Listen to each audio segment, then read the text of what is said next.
Hey everybody. I hope you're having a good Tuesday. Unless you're in the future. Then no good Tuesdays for anyone. It's stream time again. We're going to play Pyre, which I feel like a lot of people probably know what Pyre is, but let's go through it. It's by Supergiant Games. It's, according to Wikipedia, their third game. Hades came after this, so that's kind of when, as far as I can tell, when Supergiant Games kind of blew up in popularity. And I mean, Hades is a fantastic game. Their other games were Bastion and Transistor, which a lot of people also do talk about, but I also have not played. And they're working on Hades 2 right now, which I'm sure we're all very excited about. Yes, this game is about sports ball, and based on the navigation tool of using a stick, I'm gonna assume this game was probably made for keyboard and mouse originally. Which, sure. I think most of their games start off that way, from what I can tell. I am playing on a PS5, but I am playing technically the PS4 version. I don't know if there is a PS5 version or not. But yeah, there's all that information if it matters to you at all. I've never I sort of started up this game several months ago just to check it out. Not to play it, because I was like, no, if I'm gonna play, I'm gonna stream it, because I have had a couple people recommend it in the Discord, and so I don't want to just play that on my own. But I wanted to make sure it wasn't a game I was going to hate right off the bat. I think I bought it on sale or something.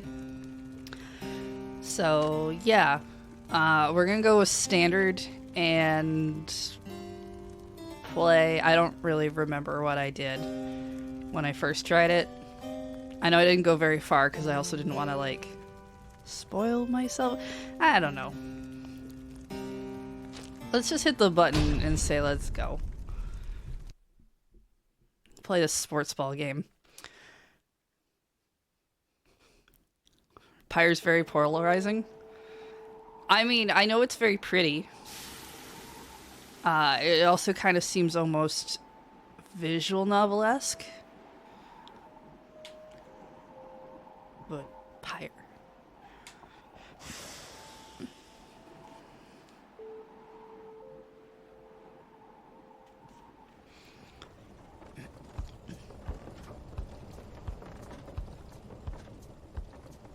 I don't know if it technically gets categorized as a visual novel. Not from what I've seen, but it has that style to it.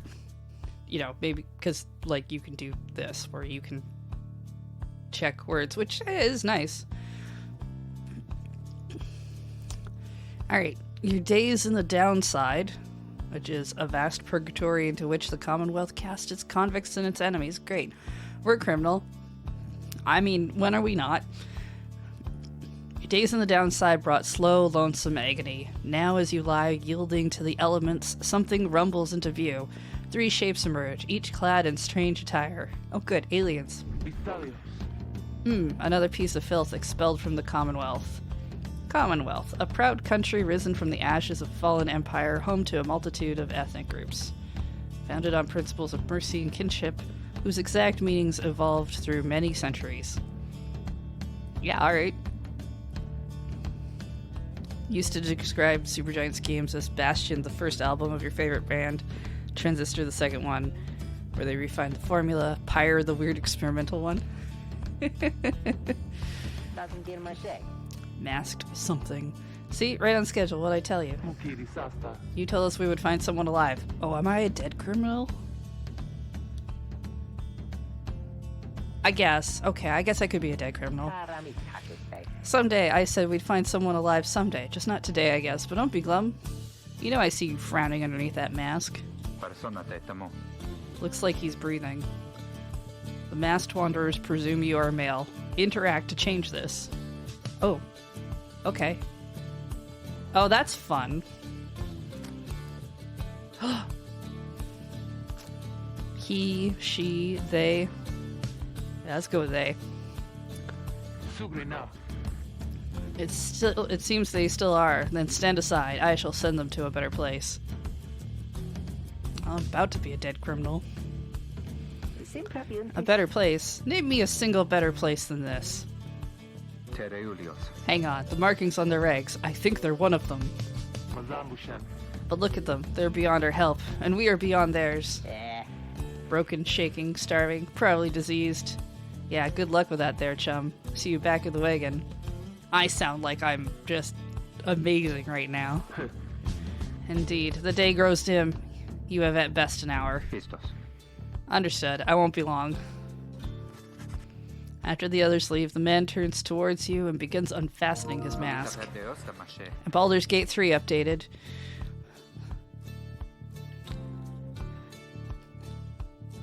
It's okay. I looked through the patch notes. As far as I can tell, there's just a lot of extra kissing. Hello, my friend. Oh, you took off your mask. Don't care who you are or what you did. None of that matters anymore. All of us were equals. Equal nothings here. You're parched, he gives you drink. You ache, and he binds your wounds. You hunger, and he gives you food. Little by little, it helps. There. Turns out you're tougher than you look. Name's Hedwin? Hedwin. He is one of the 3 masked wanderers who found you clinging to life in the downside. Yeah, okay. Well, that's accurate. You sense no ill intent as he helps you up and leads you to an old black wagon. Nothing like the stately vessels that paraded Commonwealth criminals through Alabaster streets. I can go inside.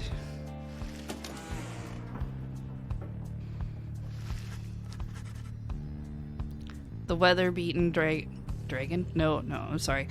Wagon. The weather-beaten wagon. Different game. Is as much a mess inside as out. You see the masked woman, the talkative creature taking stock of ancient-looking books. I'm back, and with a guest. She loosens the clasps on her mask.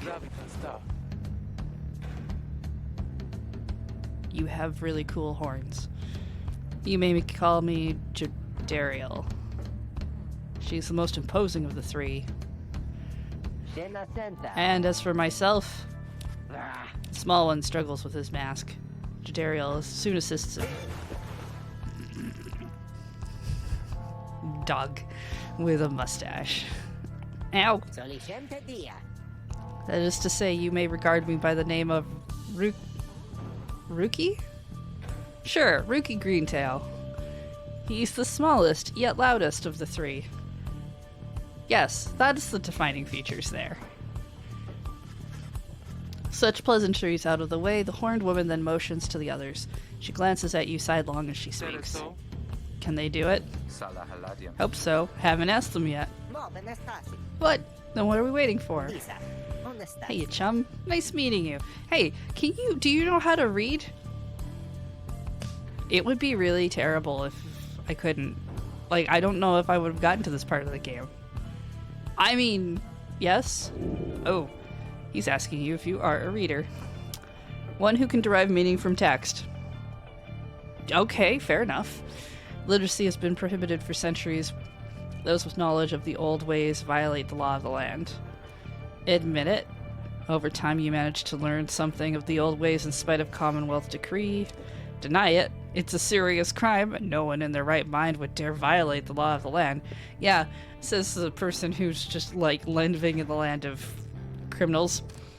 Remain silent. Who you are, what you did to earn your sentence is no one's business of your own.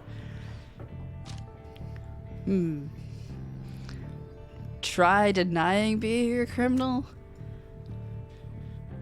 Let's go with remain silent. You stare back at Rookie but say nothing in response. He stares back for several moments and then grows angry. Silent treatment, huh? Now, don't play dumb with us here, understand? The dumb don't have those kinds of markings. Those are something else. We know what you are. Ah, dang. Reader, you owe us your life. We asked for something simple in exchange. Open one of those books back there and tell us what it says.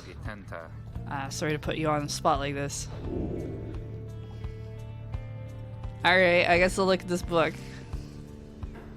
Not any of these ones. This one, the very... Whoa. My controller has a little bit of rumble when I touch that one. I don't know if you should read a book that shakes. It seems like a bad idea. You pick up one of the old and heavy volumes bound in materials you do not recognize.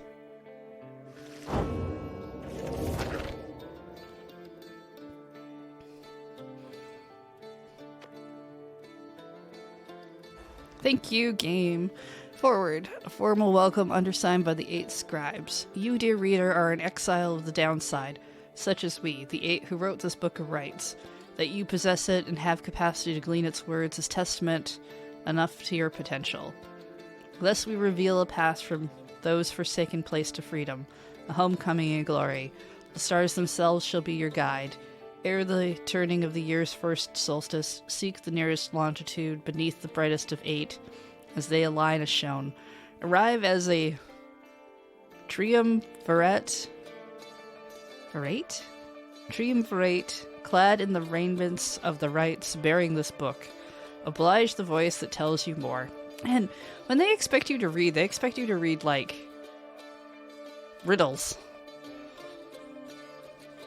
Like, oh, can you read books? Nobody can read books. Yeah, we can read. Great. We wrote fancy. Some fun star patterns. Ooh, what's this? Oh, bookmarks. I guess we wouldn't want to dog-ear the pages. The book describes a complicated method through which exiles can return to the Commonwealth. The words swim through your mind as Hedwyn gets your attention. Well, what does it say? But then your vision starts to fade and blur. You feel your body weaken and give out. You shall never know! I will pass out!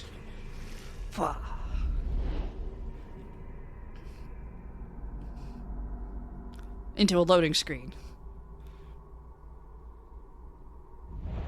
Reader!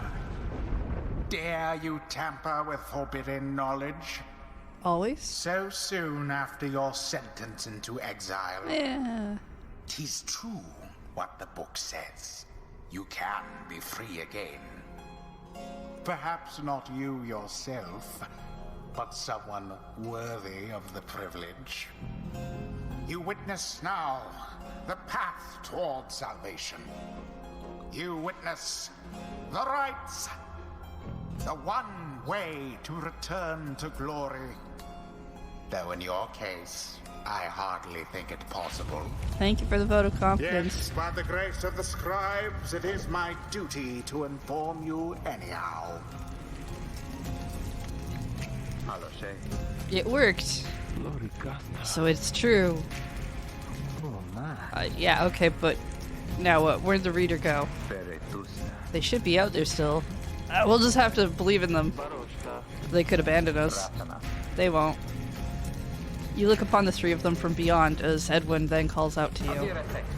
Reader, we aim to free ourselves. We will not grow old and die in the downside. Now I swear to you, when we get out of here, you're going to come with us, but first we need your help. Show us the way. Freedom. You focus all your mental faculties to do as Hedwyn asked.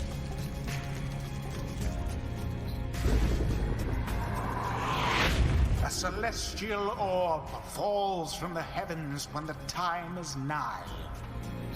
Okay. Walk towards it.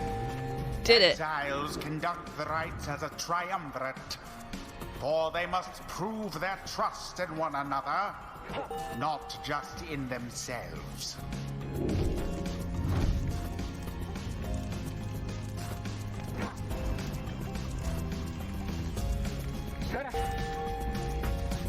The 3 must act as Only one. one exile can move at a time.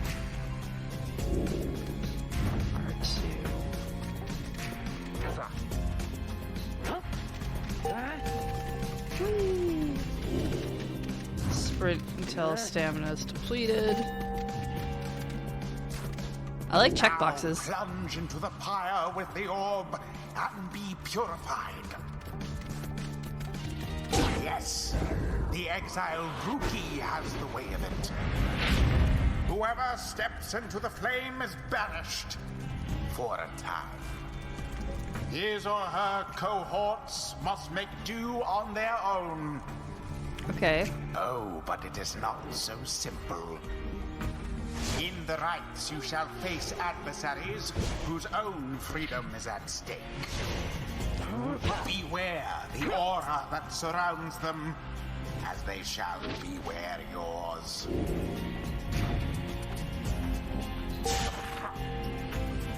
The aura is your wrongdoing. Accept it as a part of you. Is it my wrongdoing? Is it not just like Cast your aura like a stone. whole circle? Wow. Correctly done. Again. Just so.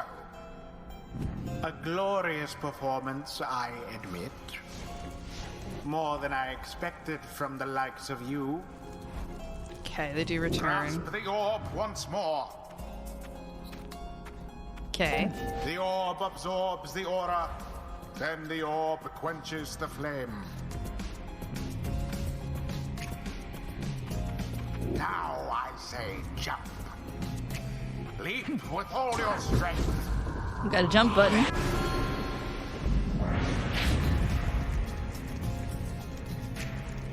Now snuff out the adversary's pyre, whilst yours yet burns.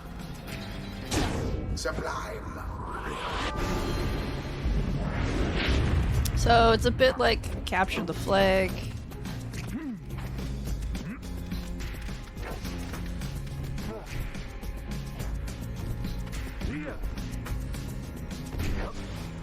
A bit of a blunder. With grace.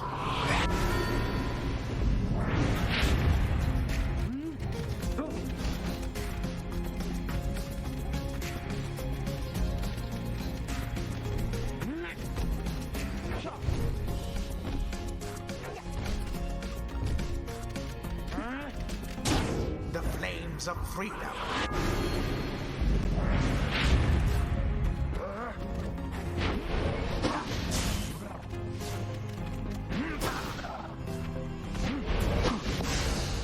No sign of the Beyonders, I'm afraid. Oh, there's like a countdown thing in the corner. Neat. There, dear reader. Now you understand. That I've been tricked into sports? Or do you? This was but a glimpse of that which lies ahead. I would tell you to turn back.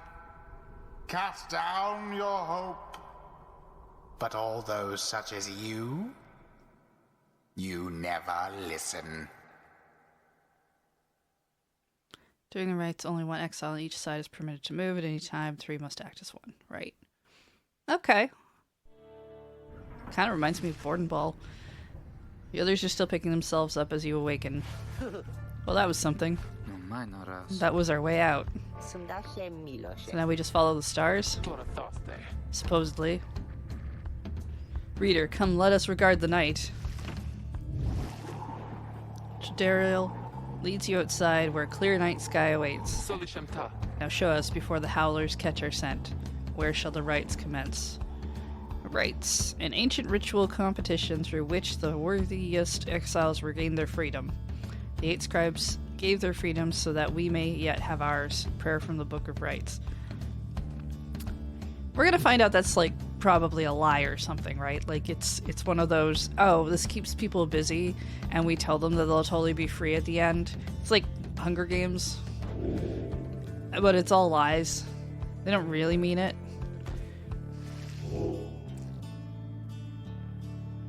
Let's look at the sky. There's this star. This seems important.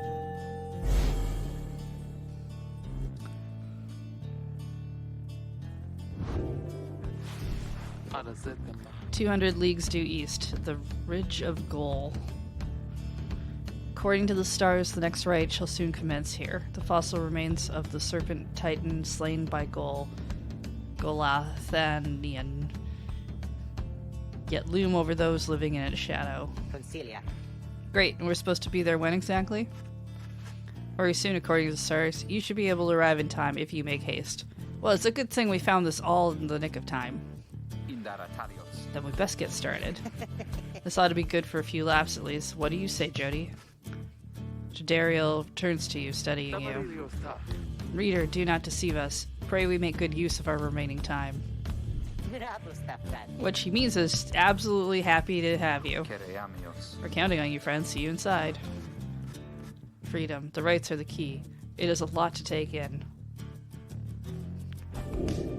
I guess we'll go join them. Cart animation's fun.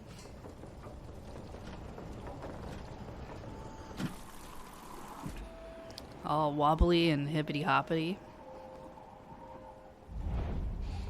Downside Prairie.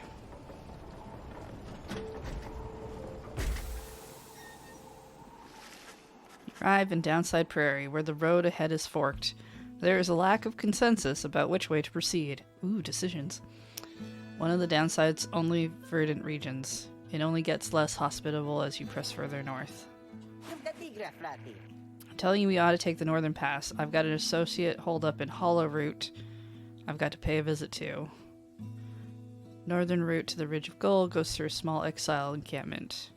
Every so often tempests come and scare away the huts and hovels, but they always crop back up. Fee on your associate. Best we head to Bloomingpool and avoid attention.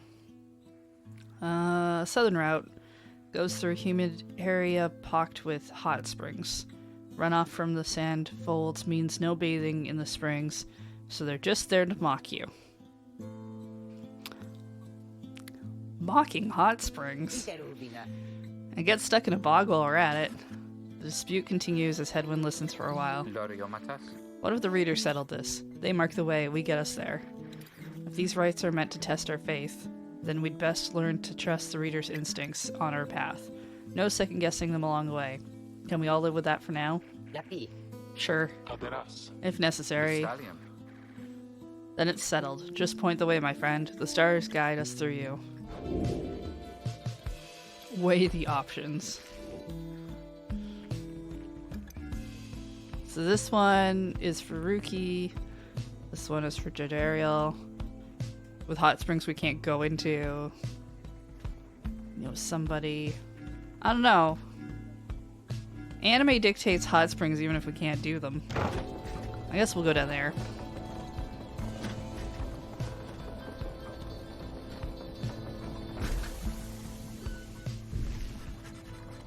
Jadariel offers to show you around Bloomingpool after she notices you staring at the bogs and vegetation near the wagon. Soon something catches her eye. Observe, this shall pay for half our trip. You found a black bloom. It is quite valuable. Trade item. It's worth 30 star coins. It can be sold at the slug market. Blossoms at specific times. While bitter at first, a taste of the black bloom makes the pain go away.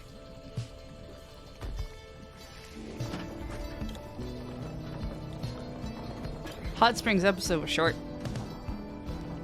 But I guess what you expect when you can't go in them. Black wagon grinds to a stop at the base of the Ridge of Gull. The others ask you to assist with making preparations for nightfall and the commencement of the rite.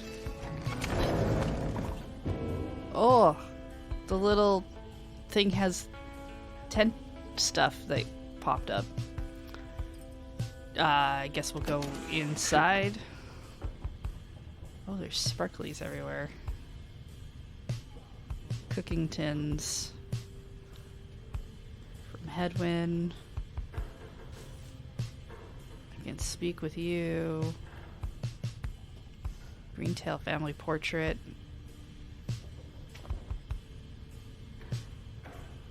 I guess...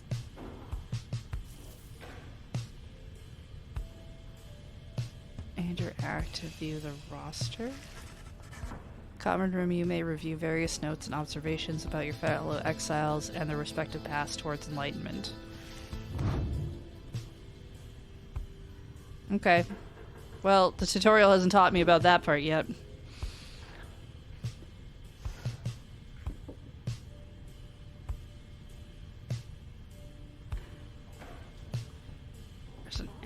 Clatter. The drive imp. Okay, I didn't realize we had imps driving the cart. I don't know, figured regular people did it. Let's talk to you. Reader, Greentail here was just complaining how you opted not to take us up to Hollow Root. What? And violate our anti-second guessing pact? I was only saying how our chum's gonna have to keep on making the tough calls. Besides, just making sure we got something to pawn off at the next slug market we find. And we have. Now let us focus on the task at hand. We have reached our destination and have much left to prepare. Two of them soon go about rummaging through the raiments and the books strewn about the wagon, leaving you to your own devices. Well, the book's shiny.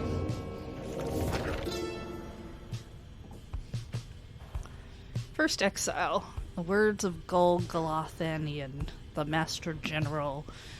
You know perhaps the thrice-cursed name of Salyamur, the Emperor of Sar, the first exile, and my liege. This chapter concerns him and those who found him in the downside. Each of us was sent to take his life. Such was the hatred for him in and around his country. Yet we found in Salyamur a man transformed, in body, mind, and spirit. A man deserving of much more than mercy. In time he named us all his scribes, and he became the eighth. It is my greatest honor now to share with you his deeds, to know his story, to know the rights.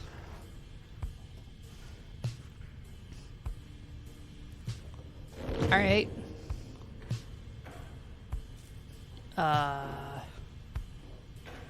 We will leave now. Oh, that's just a saving thing. Alright, sure. Commence the rite.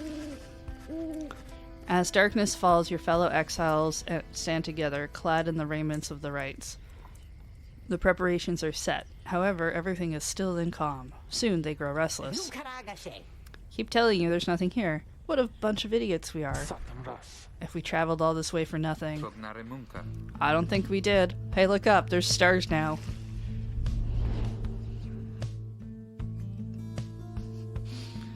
Special ones inside of a circle.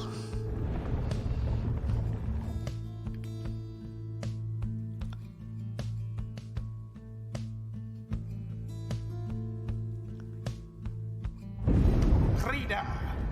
The stars align at last. You reach the Ridge of Goal at the appointed time, and your triumvirate is ready. Okay. Your adversaries in the rites this eve shall be the accusers.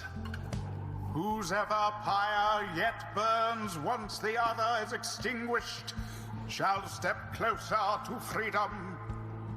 Now let the rites commence.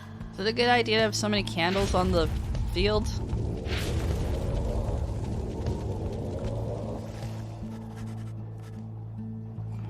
The stars are aligned and your pyre burns bright. Across from your companions appear several others also clad in raiments, your adversaries in the rites.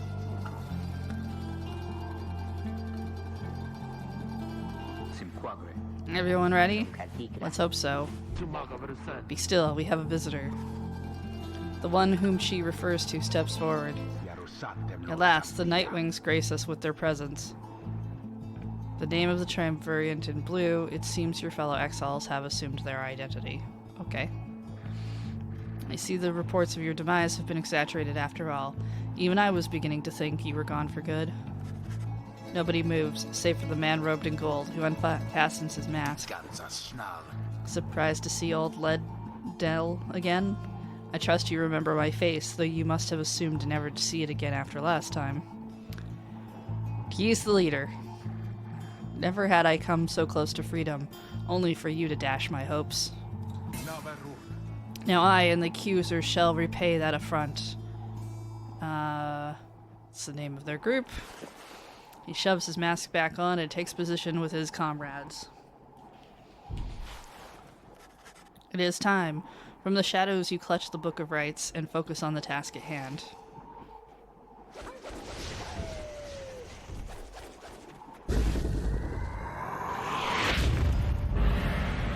Begin! Didn't see it coming.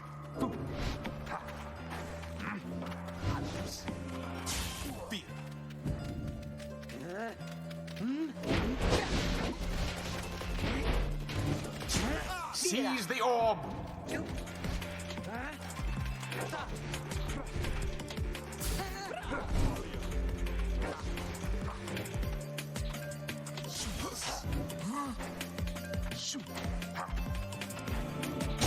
Have the accusers underestimated you? I mean, I assume so. Video games and all that.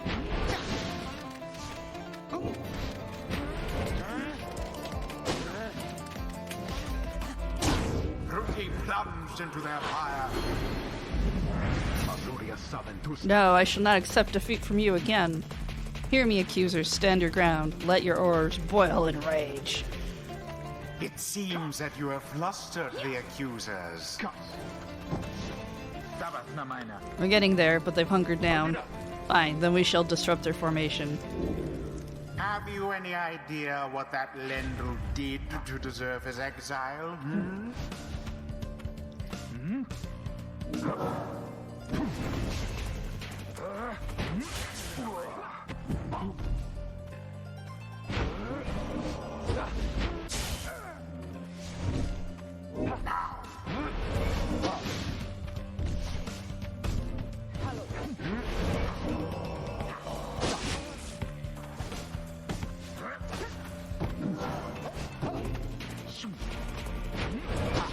Simply monstrous. A blow against the adversary's fire.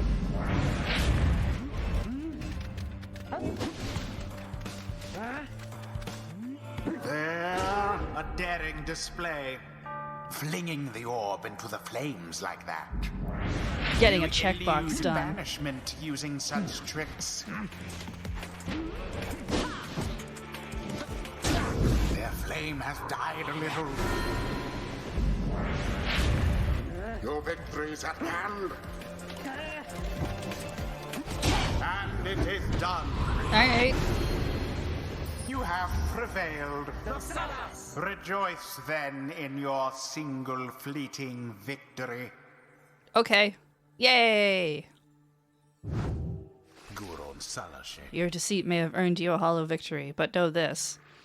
The accusers will not forget your wickedness, and when we meet you, you will rue the day. Bask now in the wisdom of the scribes. Level up. The exiled Jodariel has gained enlightenment. Oh, we've- Only the enlightened can regain their freedom.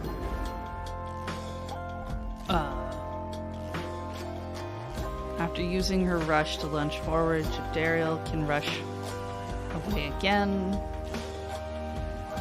After banishing an adversary, it instantly recovers all of her stamina. That sounds fun. Although being able to rush twice also sounds pretty good. Let's do that. The demon scribe bestows his favor. Okay.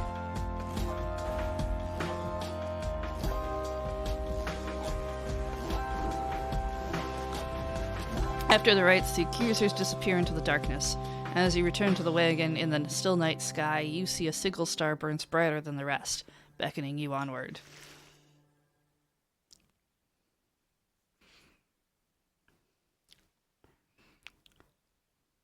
Right, so we can throw the orb if we're holding it, but we also just throw our aura. Okay. Well, my friends, what can I say? The rites are real and we're in. The getting out of your club. Next up on the agenda, keep chasing stars until we're free. Until we are free. Until we're free.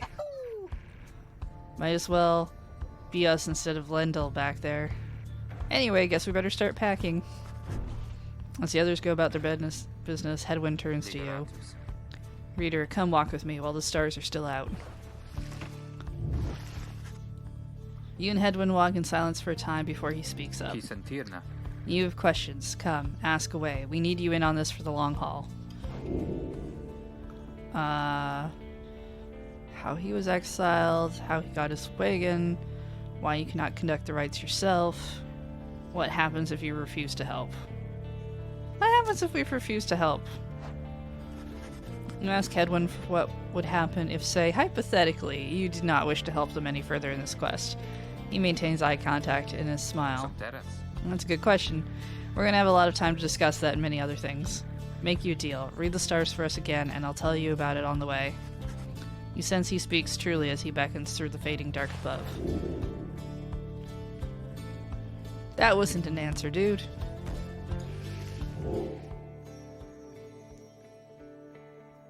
Look, this one's glowing. It's a scorpion soot thing. That's a long way north and west. We'll see if this old wagon's fit for it. Then he turns to the others. How's it going, Rookie? Imps fed, wheels cleaned. Status, Jody? No signs of howlers. Everything is secure. Good. Get some rest. We'll head to the Spring of Jumur at dawn. That's where the next raid is. The Alpha Chief hoped bathing here would cure his ailments, but it only made him itch. Guess it didn't work out. Oh, stuff we can do.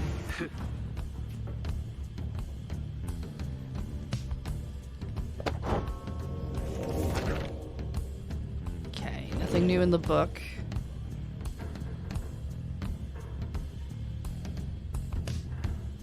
She has something on her mind. Let's talk to her. You sense Jodariel's steel gaze well before you turn to her. Reader, rummaging about the wagon once again. Tell me something, now that you are here. Are you afraid of me? You consider the question. You've never met someone like her, but do not know something of what happens to those who remain in the downside for many years. Admit she can be a bit intense. You're very much aware that she could snap you like a twig. Probably. Deny it. You sense no need to feel afraid of her. Say nothing. Whatever she may be getting at, you think it best not to indulge her at this time. Now let's tell her she's intense. You tell her in a very careful way that you've done your best thus far not to cross paths with her and wish to stay in her good graces. Indeed, it is comforting to know that my mere presence instills fear. One day, perhaps, you too shall grow some horns if you survive this place. That day shall put the fear you feel in some perspective. Now then, I shall go make my rounds. Wait, did we just get horns for being here? Like a participation medal? She walks away. You feel the floor of the wagon shake with her step. You're lost -1 hope for the next rite. This attribute affects duration of banishment. One's capacity to see the light and thinks, oops. Maybe I shouldn't have told her she was scary.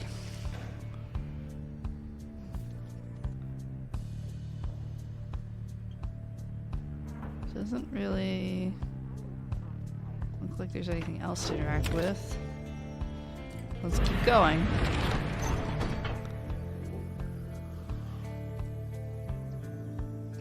Oh, interesting. Map. Okay.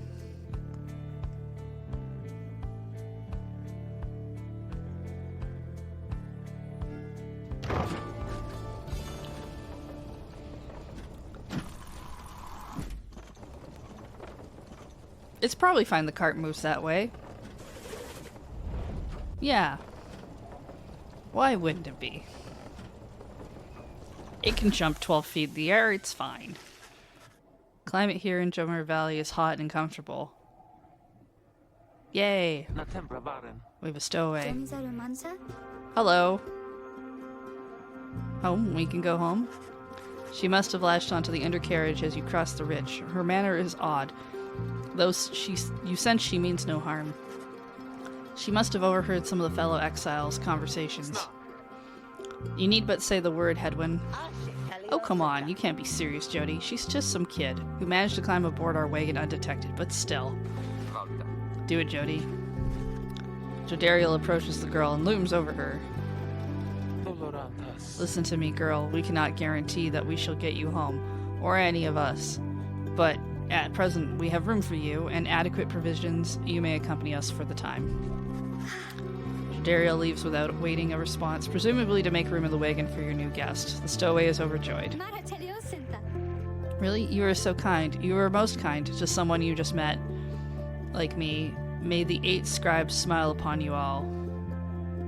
8 scribes. Some revered them as gods, believing they bound themselves to exile so the others could live free.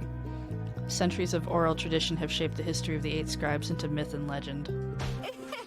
She claps her hands, bursts into laughter, and performs some sort of dance. Ruki stares at all of this and leans in close to Hedwyn. Hey, so what gives? First the reader, now we're taking her along? What, we gonna take in every mite-bitten drive imp we find now too? Easy, Ruki.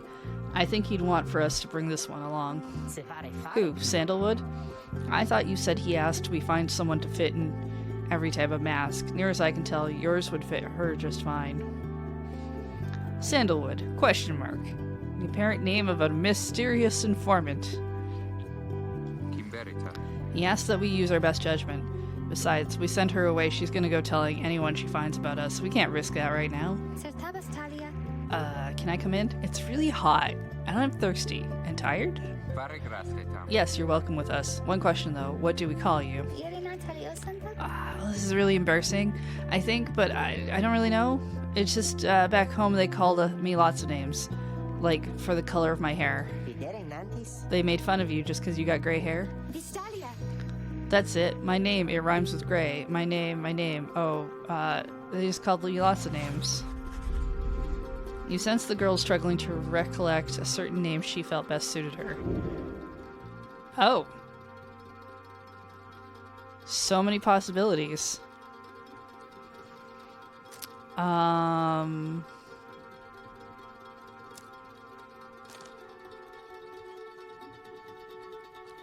all have to end in A.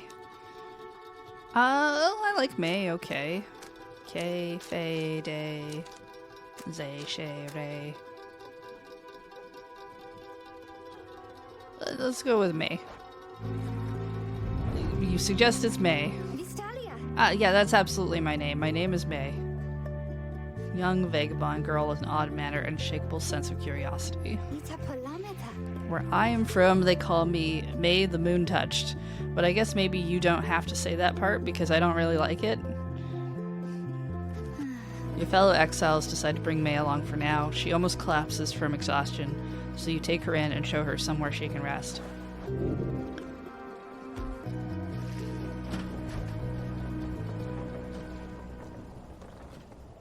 I'm gonna guess we're only allowed 3 people on board, though. At least in the sports portion. I don't know, unless they want to suddenly up this to 4 players. The Black Wagon arrives in a somewhat peaceful stretch of Jomur Valley. Your companions wish to hole up here for the night to give May and all of you a little time to rest.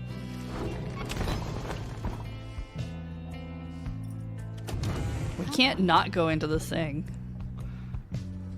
Is there anything new in here? Probably not. No, probably not till we get to the actual place. May seems to be recovering well since you found her. She seems fascinated by everything and everyone in the wagon. Oh, hi, reader.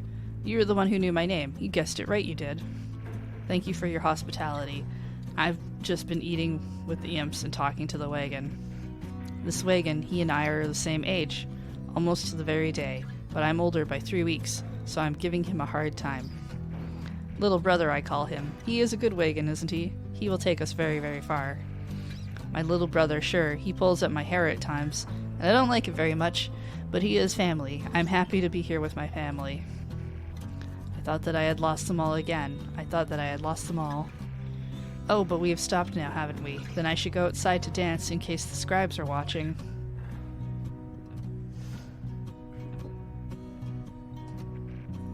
Bye, reader. Smiling back at you, she prances out the door. I mean, mostly what I've seen is just like... I don't really see things to click on in the wagon. More that there's just descriptions of things right now. Oh. Well, I can blow out the candle. Get rid of the cobwebs. I guess I can clean up. There's a ladder leading to the lock enclosure. The wagon's centrifuge must be up there.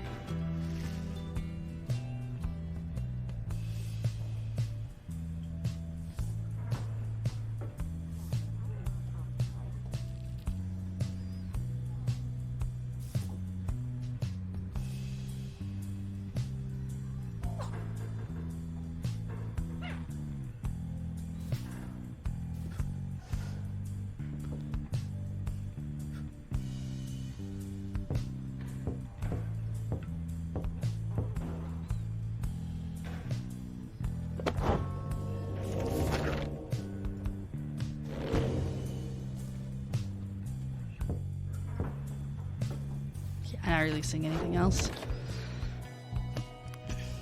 I mean, I could see it being a thing later in the game. Let's see. Yeah, we talked to people.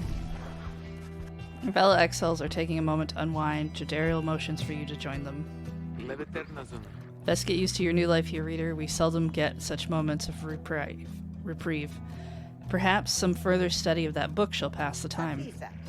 You could join me for a little stroll if you're feeling up to it. Always something to be foraged around here. Or you could teach us more of what you know. Prepare us for the next rite. In any case, we do what we can to stay busy. Keeps the sense of isolation well at bay. Certain junctures you may choose from several vocations. Okay, using free time. You could forage for resources. Study, or mentor a companion. Hone your skills as a reader to grant small global bonuses to your fellow exiles. Teach your fellow exiles the old ways to raise their individual rank. Search the surrounding area for valuables. Let's go with the global thing. Let's study. We'll be a good student.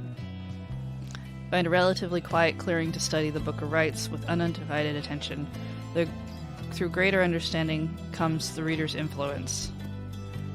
Attribute bonuses you bestow on all your fellow exiles who participate in the raids.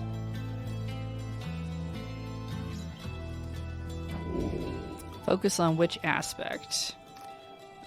Each point of hope reduces banishment duration. Move faster.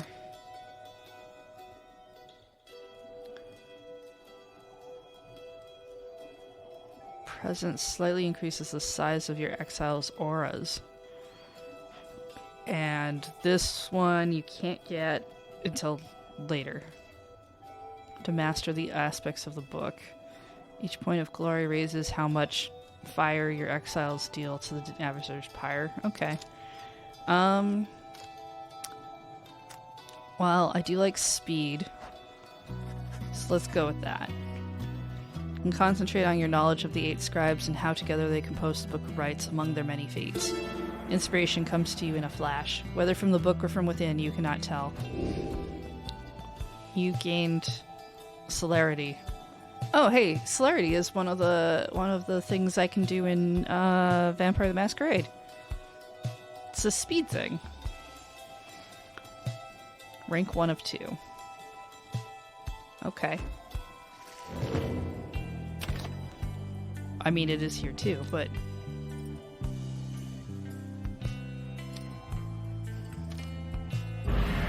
You've acquired vampire celery.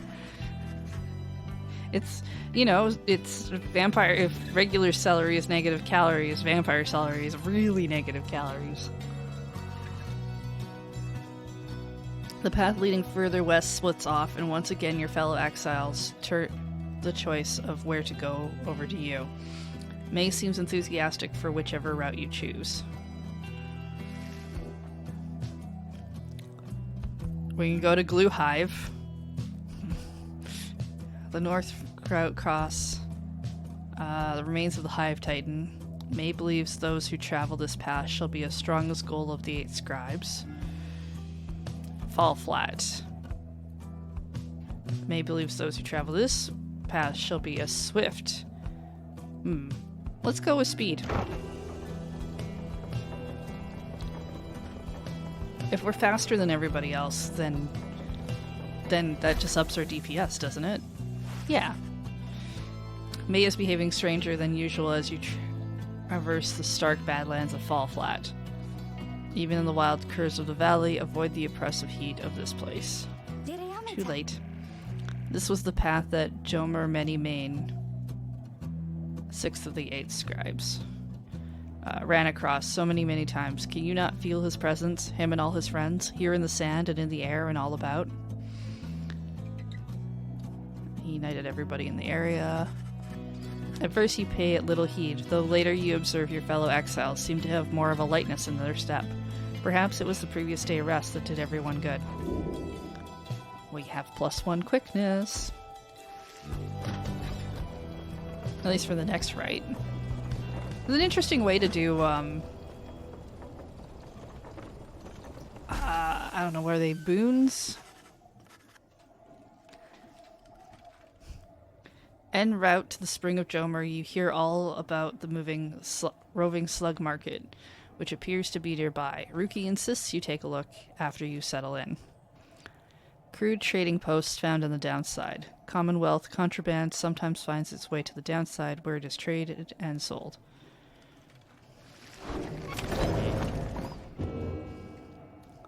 Ooh, new book page.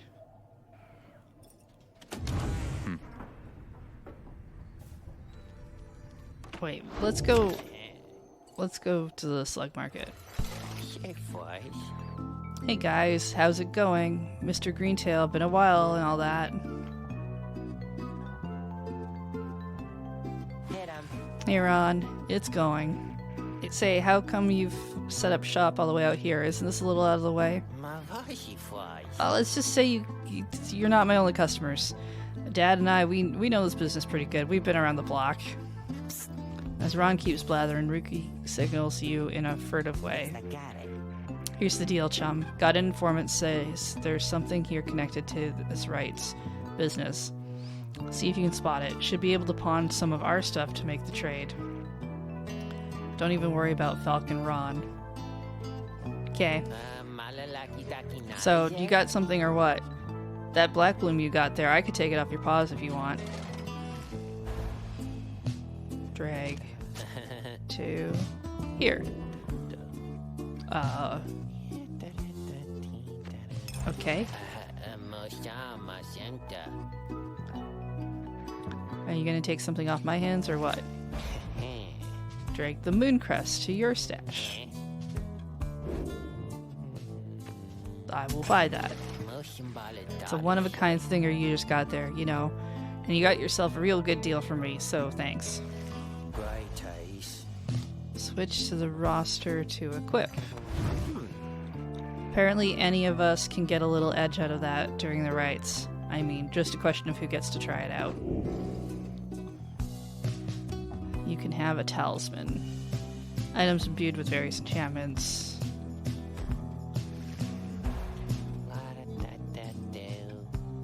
So what's this do?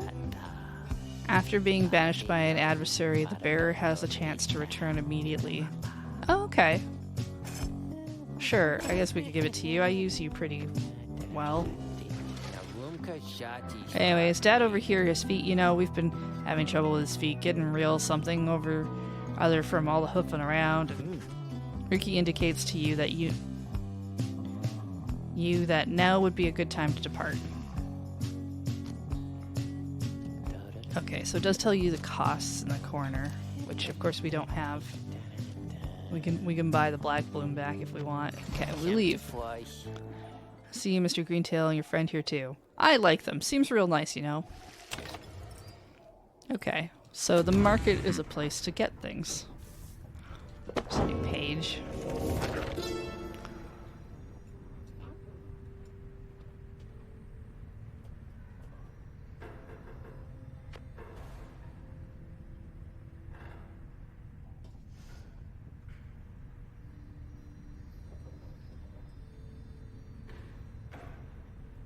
He did not know the Emperor cared nothing for his legions nor his people. He cared only for that which was before him. One day he learned of such a thing as to benefit his name, and vowed to seek it out.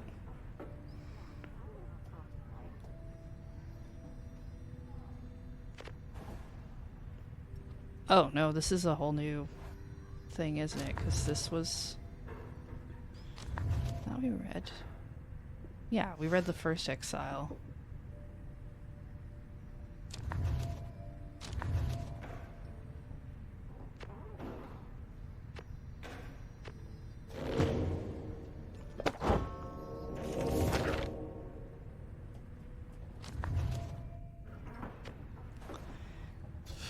How many nations did I scour in the name of Solomur? How many countries fell before our spears and blades? Such questions mattered less to me with every passing victory. Our legions swelled across the land and our dominion grew. The Emperor Solomur paid all this little heed. He only attended to his personal affairs. Our legions relished the autonomy. We did not know that the Emperor cared nothing for his legions nor his people. One day he learned of such a thing as to benefit his name and vowed to seek it out. Okay, so we're technically still in, like, chapter 1, I guess. If chapters are a thing. It's like all the cobwebs are still gone. Edwin motions for you to join him. You sense that there is something weighing on his mind. My friend, you asked before about what were to happen should you refuse to be of further help to us. I thought we better talk about that more. Look, this is the downside. The place, not downside the word.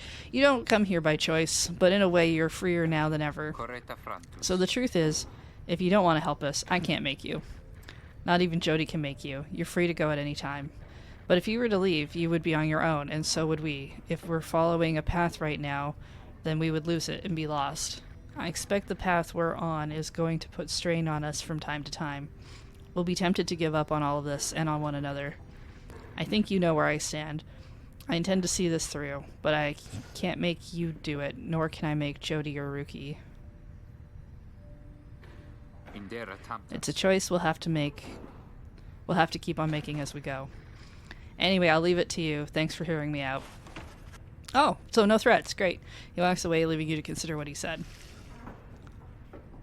By threats, I mean physical threats. He just said facts.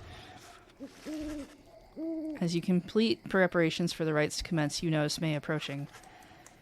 You notice, too, that she is wearing your companion's raiments.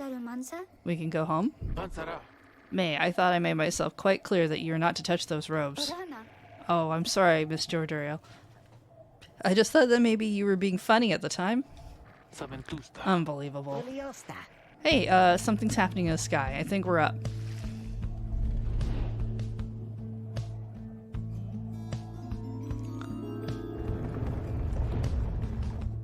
If you missed the beginning of Sports Ball, I don't know what happens. I guess you forfeit.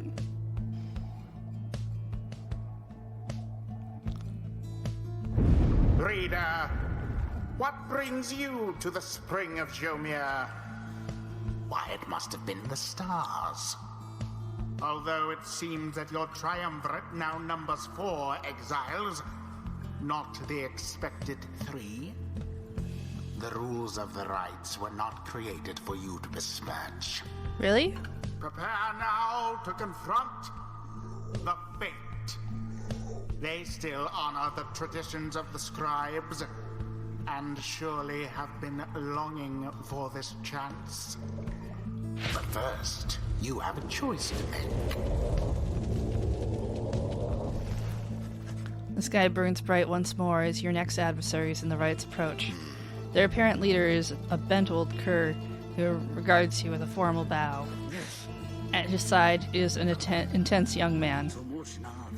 I hail you, exiles of the Night Wings, and am grateful that you chose to grace us with your presence once again. I am called Dalbert Oldheart, and this is my son, Elmer. Honorable old cur bent on upholding the sacred traditions. Dutiful foster son. Very protective. We need not greet them, father. We shall face you in the field this night, and may the victor's pyre burn eternal. But first we offer you a token of good faith, in show of appreciation that the Nightwings have returned. Dalbert approaches you with something in his paw. You sense his motives are sincere as he hands you a small talisman. Tailwind Crest.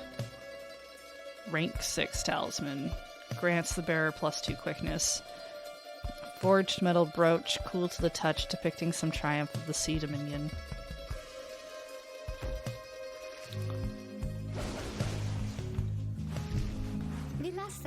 That crew was very kind, and his son, he was so caring, wasn't he?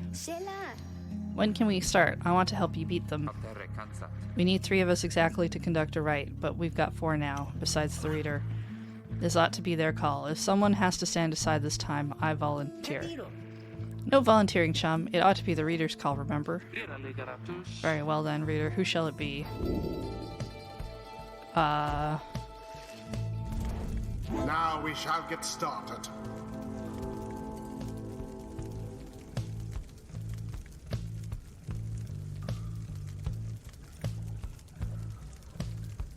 Yeah, I just gave you the thingamabob, so...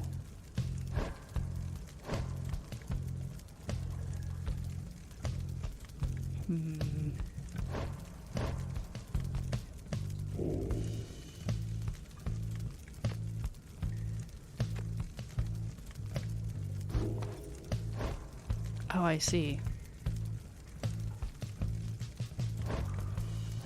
And they have the same kind of mask. I guess that's to show that they're what kind of movement and stuff they have.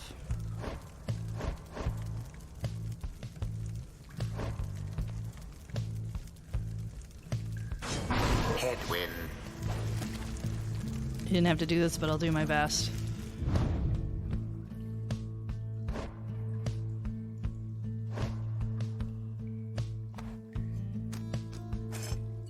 Let's give you that, and we'll say we'll choose you.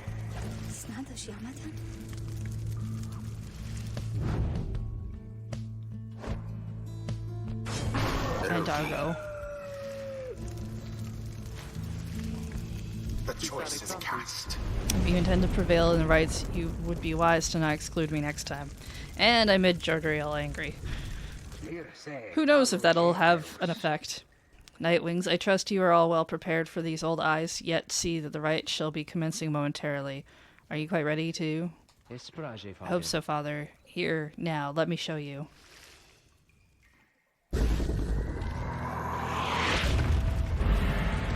Now begin.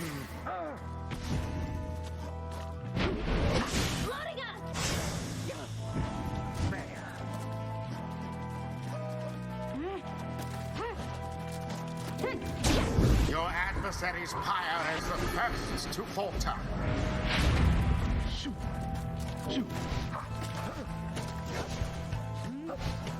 Unfortunate for Dolbert. Glory to the scribes. Forth, my son, the waters of Jomer Many Main bring blessings onto us this eve. Perhaps our chance has come at last. We need more than blessings to prevail against the Father. Please keep fighting. Collect the moon drops. What, these things? A boon come from the stars themselves. But shall it be enough for Dolbert and his faithful son? Headwind plunged into their fire. I don't know, do I get bonuses for doing the thingies that it wants? Dolbert banished. Resplendent. Keeps giving me checkboxes, and I'm like, I want to do them because, you know, checklists and all that, but...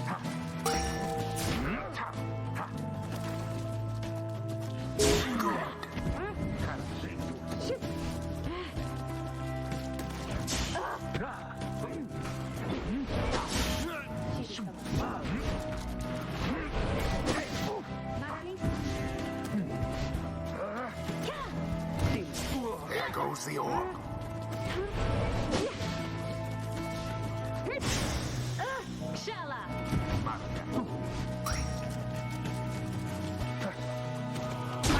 Yes. Once more like that, and we are finished here.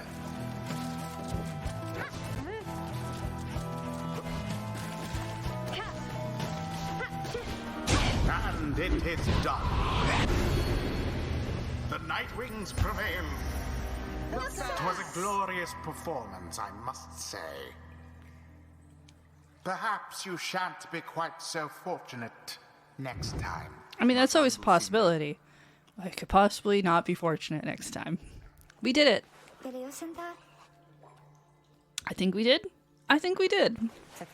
Kind of feel bad about that, Delbert, though.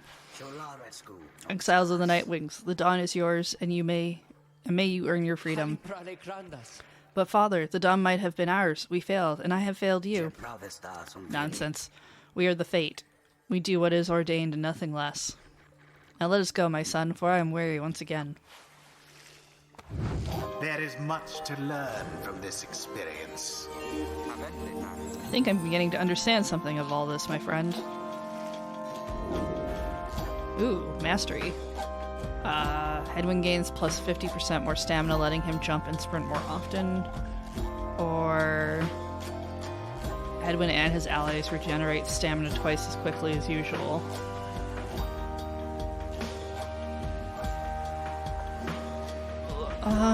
Let's go with everybody. The Master General reveals his stratagem. It seems the exiled Rookie opened up his eyes a bit. Alright, Rookie can jump a second time while airborne. Ooh, double jump. Deals an additional 5 fire when plunging into the adversary's pyre.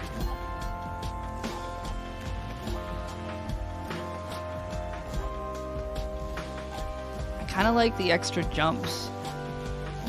I think more than the... Yeah, let's do that. A blessing from the Alpha Chief himself. Until the next right. Hello, excuse me. I mean, would you excuse me for a moment, do you think? You're one of them. What do you want? Father needs me. Oh, I'm sorry. I think I forgot what I was going to say. I'm so embarrassed. What's the matter with you?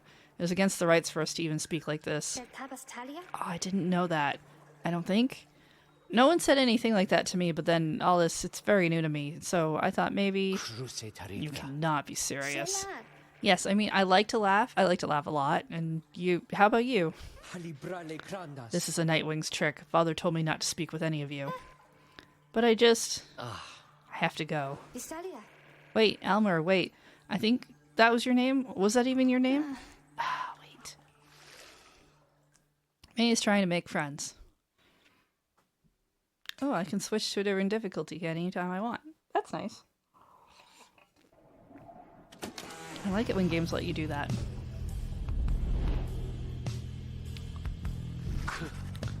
As you return to the wagon after prevailing over the fate, you notice Jodariel tense up and frown. Jody's angry at me. Where did he go? Who? Wait, the sleeping guy? The minstrel? He's gone. You see, it is true. There's no trace of the lone minstrel. We picked up a minstrel? Who had been lying still in the corner of the wagon all this time. You join the others and search for him outside. Your fellow exiles have revealed nothing to you of the lone minstrel or how they found him, though you sense their concern as they scour the vicinity for him. We'll worry about the minstrel, my friend. You worry about the stars. Wherever they guide us, we're going. Alright, I'll go look at the stars.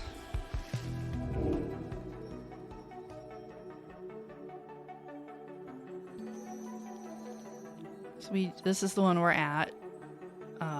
That's one we've done. Oh, a skeleton with an eye patch. That's fun. Everyone, we're headed back east, all the way across the valley, towards the Cairn of Hab. The cursed imp here felled the mighty bone titan Shaq's 6 shoulders. That's right, we have to risk it. What if that minstrel guy doesn't turn up by then? We shall find him, on this night or another. That's your origin of Skelly. And Skelly in his, younger days. When he was into rock music and eye patches and... Oh, I do like Skelly. I hope Skelly comes back in Hades 2. I don't want Hades 2 to be full of, all old characters, but I do want to see a few. And Skelly would be cool. They continue searching for some time, however the minstrel is nowhere to be found.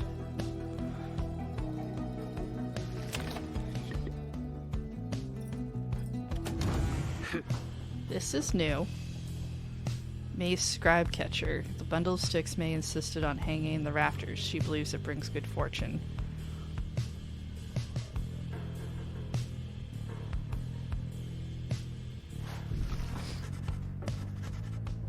All the cobwebs came back. We don't have a release date for Hades 2 yet. I don't think so. I think they still have to put it in early access, which I think they said they would do this year. I think that was the plan. But I assume it's still gonna take, it's gonna be probably quite a while before we get an actual release date for it.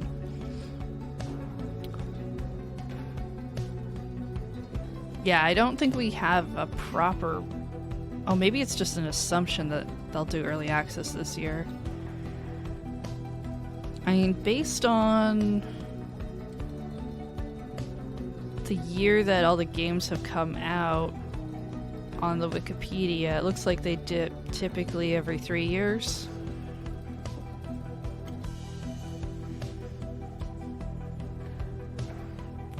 After having defeated the Fate in a rather one-sided contest last night, you find Jodariel off on her own. You sense she wants to talk about your decision to exclude her from conducting the rite. I sense it, do I?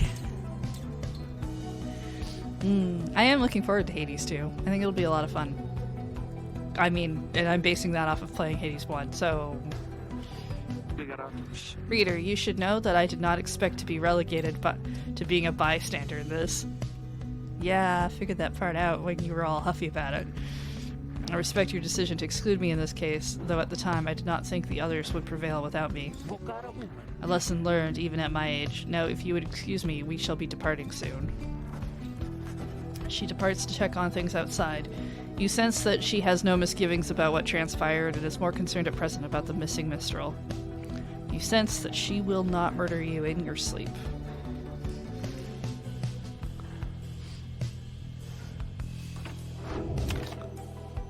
Alright, well I guess we'll continue with the journey then.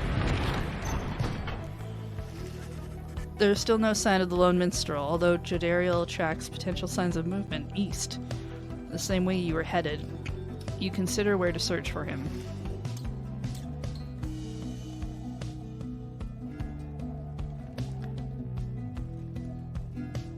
Hedwyn thinks the missing minstrel would have taken the route opposite to the one you took. Jodariel believes the missing minstrel must have taken the same route you took. Well, I did sideline you, so we'll go with you. Dragon Panda MTG, hey, thank you for that 23-month resub. How's it going? Their Discord says they're planning to launch early access in Q2 2024 on Steam and Epic. I mean, that makes sense. I can't imagine they'd do early access on a console.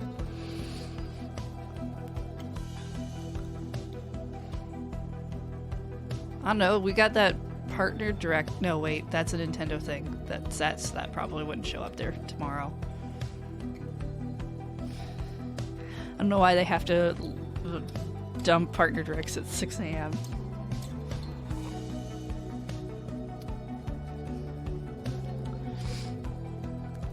As you make your way through the rocky pathways of Fall Flat, all there is to show for the missing minstrel is a deeper scowl on Jodariel's face. Blast. I felt certain that we would have taken our same route to the spring of Jomir. It's alright, Jody. He could have gone anywhere. Likely there was nothing to be found either way. We should keep moving.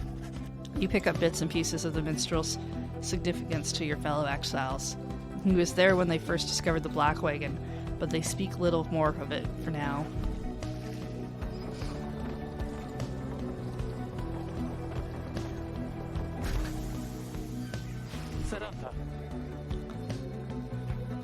Can you do early access on Switch? I think you can technically do early access on systems, but it's maybe not like it's not a choice that's considered, because getting your updates on those systems is harder than doing your updates to PC. Is at least how I understand it, but also like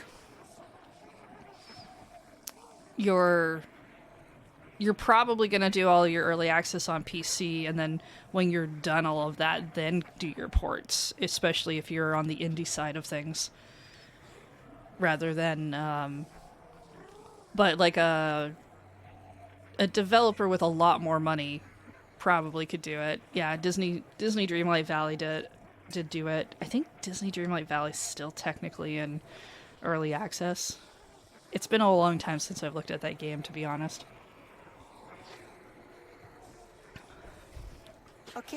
What? What? Because of her.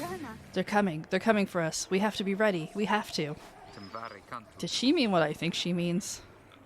I believe so. Yeah, it doesn't really make any sense for an indie to do early access on consoles unless they, like, are an indie studio under the banner of Microsoft or something. And even then, I don't know if they would do those on PC. Oh, I guess they might under Microsoft. Our fellow exiles scramble to prepare the wagon for whatever is out there. Once you help them settle in, perhaps you can learn more of their source of concern.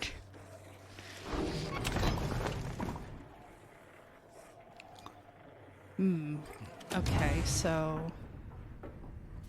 looks like there's nothing new there.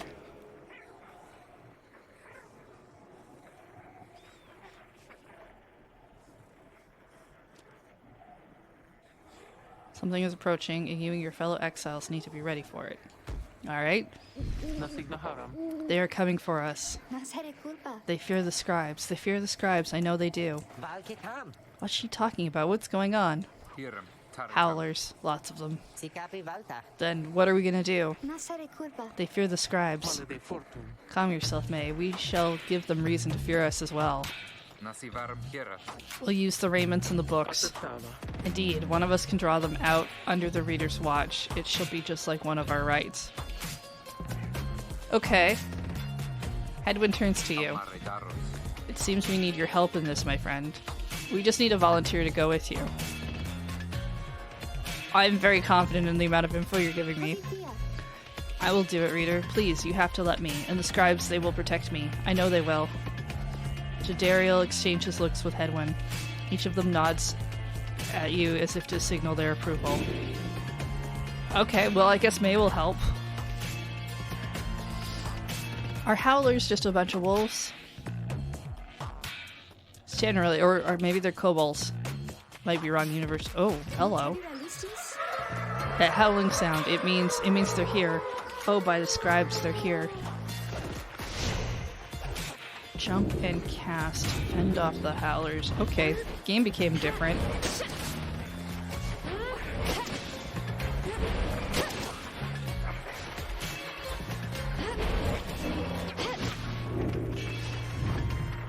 At least when flashing to power cast.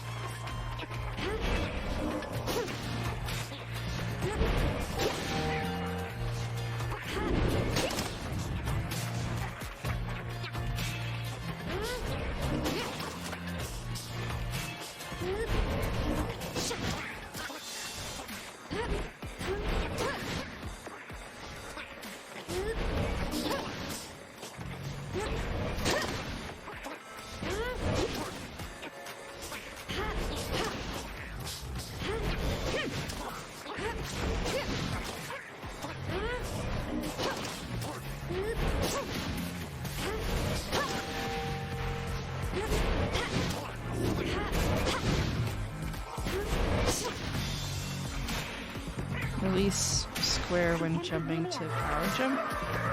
More, I think there's more. Oh, here they come, here they come.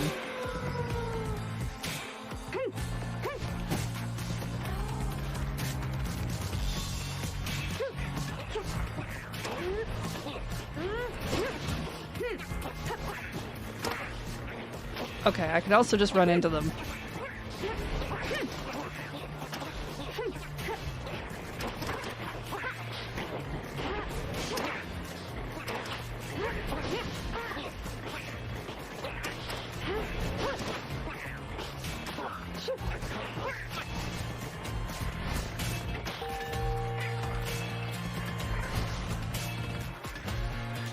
Is it over now? It is? I think it is. Oh, those poor and wretched beasts.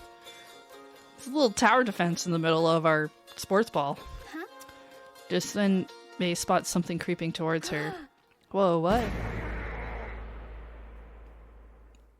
Okay.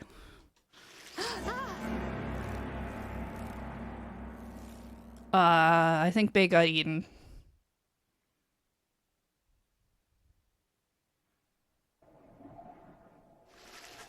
The howling subsides as your fellow exiles scramble out to check on May. You find her in one piece, along with an unfamiliar little face.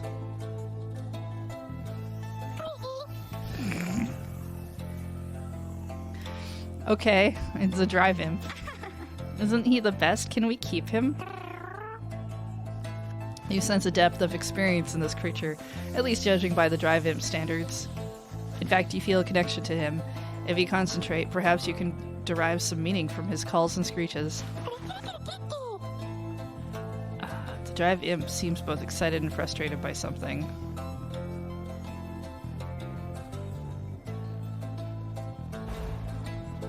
Oh, the text. Okay.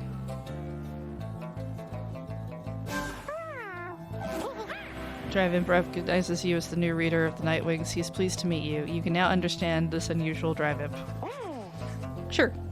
The drive imp seems satisfied at having gotten through to you, and you explain to your companions what little you've learned of him so far. No one argues against letting the creature come along. Inside the wagon, the other drive imps stare at him with something like reverence. We have a new friend, and it is a tiny owl.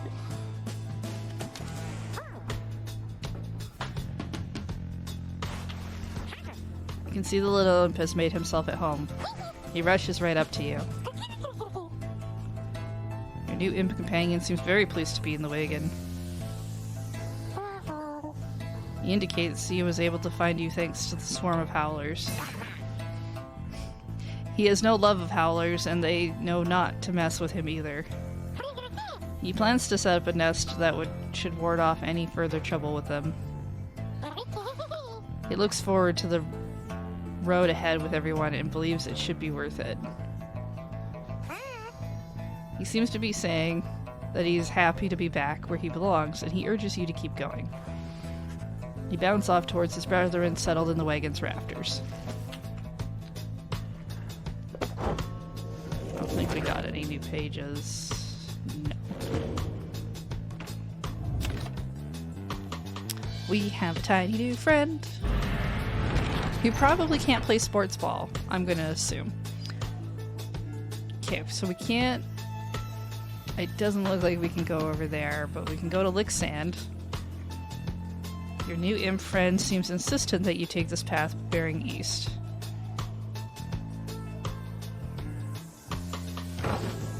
Okay. Alfred's pretty good. Headwind orders the wagon to a halt somewhere in the rocky pathways of Jomer Valley. There's someone on the road. Be careful, everyone. Figure watching the black wagon from afar approaches, arms spread wide, although a hat and cloak conceal the figure's features. Then the imp rushes out toward whoever it is. The imp is very riled up at the sight of whoever is approaching, though in an almost joyous way. Tizo, it is good to see you, and you found the others even faster than expected. I guess this is the minstrel. Tizo. His veritable drive imp. The imp called Tizo appears very pleased. The lone minstrel turns towards the rest of you. Hello. We have not met, but I know who you are, or who you must be. I returned as promptly as I could. So, different minstrel?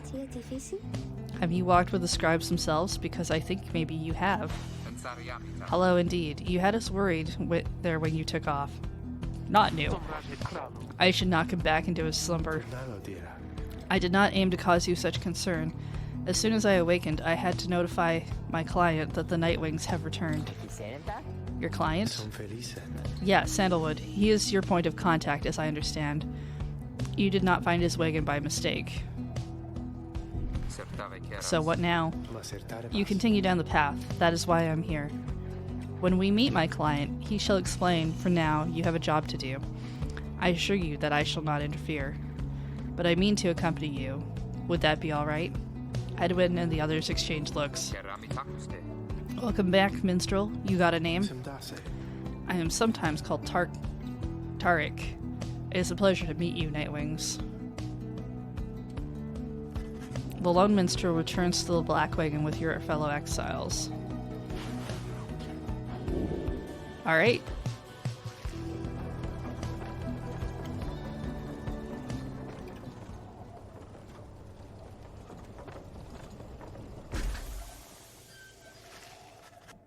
Karnav Hub is a foreboding sight. It is here the next rite is soon to commence. Reader, if you have a moment, once we are settled on these grounds, I wish to speak with you in the wagon at your leisure. Ooh, the market's here. Oh, hey guys, fancy running into you. Ron, how'd you make it all this way ahead of us? I can't tell you that. What I can do, though, seeing as though you've been a good customer, is provide you a sample of a little something you might like. Here, check this out. Seeing as you brought this Mooncrest thingy from me last time, why, I'm thinking you could use this, and I got more if you want. We received a pinch of stardust. Raises the rank of certain talismans +1. Oh no, the talismans have ranks I can raise. Oh my goodness. Thanks for the sample. So I can buy Stardust, lucrative contract.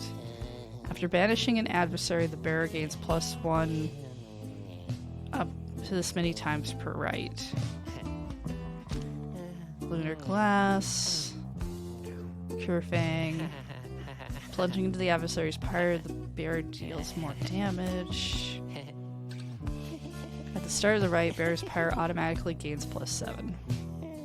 Well, I haven't had an issue with that yet, so we'll go see what's up with that. The white lute. Interactive listen to various music. Lone Minstrel's white lute chronicle the journey of the Nightwings through song. Using it, you may hear glimpses of your past experiences across the downside. Oh, interesting.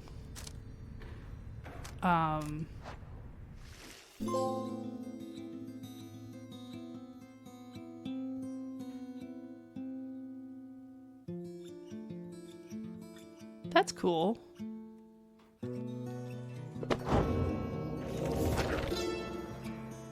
The rope collar.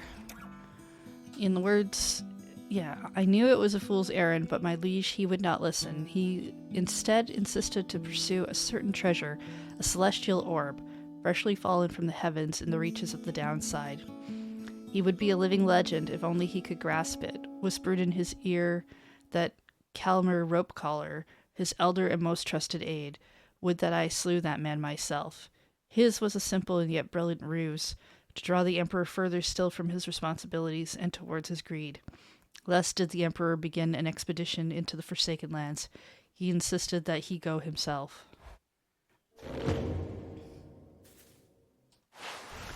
The lone minstrel seems to have situated himself in the wagon. He is very still, not unlike when he was sleeping. Reader, I shall keep this brief, as you shortly have a rite you must conduct. You have read something of the Book of Rites. Yeah, that's what I do, which means that you may know something of my nature.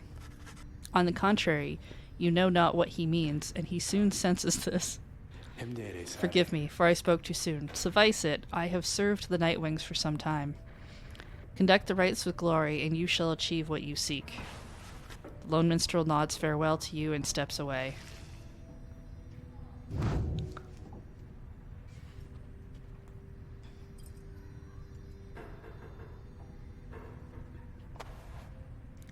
So, this is a rank 10 talisman. This is a rank 6. Now it's a rank 7. I don't know that it really... It made it more valuable.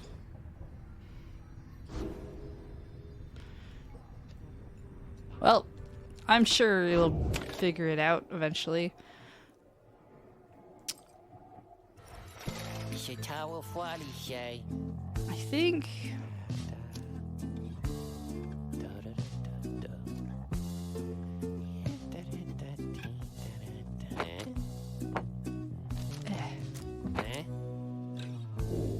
buy this. And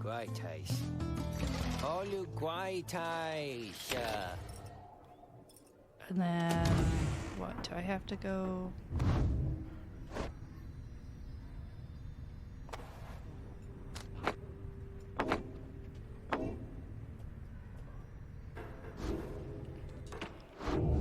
This will give people a maybe get stronger at set points? Maybe. You and your fellow exiles gather around the sacred site known as the Cairn of Hab, anticipating the hour that the rites are to commence again. All is quiet for a time, and then... from out of nowhere, charges in a gangly cur. He stops short and gives you a mighty sneer. Psst, that's Barker Ashpaws. Real piece of work. Just don't make eye contact. Troublemaking thrills the defeat of the triumvirates who stand against him. Oh, well, would you look at this lot? Even got one of our own, consorting with the two-leggers. You're a disgrace there, you realize. Good to see you, Barker. You're looking well. Didn't know you knew about the rites? Oh, I know about a lot of things, my friend. For instance, I know you're going to be very, very sad after we wipe the floor with you here. Don't know whose back you scratched to earn yourself a spot on the high and mighty Nightwings there, but I'm gonna make sure all of you regret it, because why not? Okay, sounds good. The cur Barker laughs away at as his pack stumbles after him. You hear them howling and cackling as the stars above begin to glow.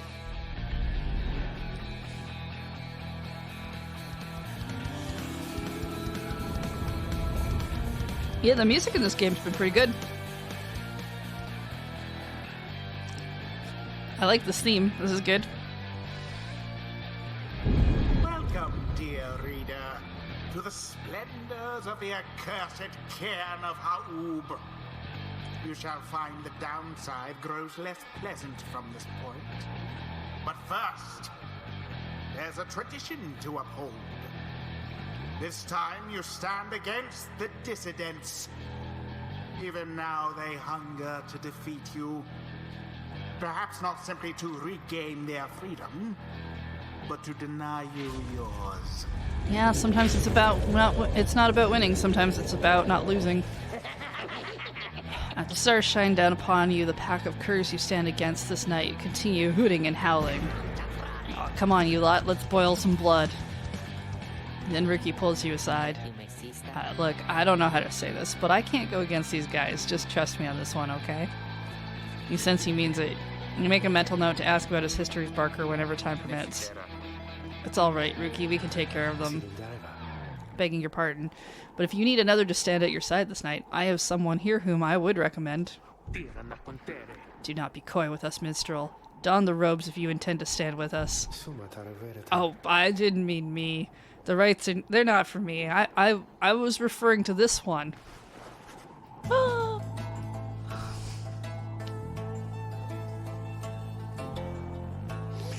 No, I didn't. You know, I thought maybe what if, but I didn't want to actually think that they would do that. A creature wearing tiny raiments appears at the love minstrel's side. Tizo seems to be volunteering to take on the adversaries. Absurd! The imp knows the rights. He knows a great deal. So long as the Nightwings stand together, he shall be at their side. Though you need not take my word for it. Tizo, our adversaries seem to be preoccupied. Perhaps you might quickly show our comrades what you can do. The little imp peers at you. You sense his connection to the rights as he awaits your guidance. So tiny and cute. Tizo seems excited to demonstrate some of his favorite tricks. Reader, influencing Tizo may take some getting used to. He is inviting you to try. Another joins your ranks, and a mere imp. Although... no, it cannot be. Then we shall see what comes of this new partnership of yours. Hold to flutter.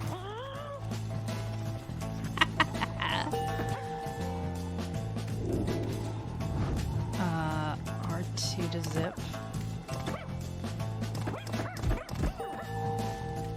Oh, those are movable. Oh, I can implode?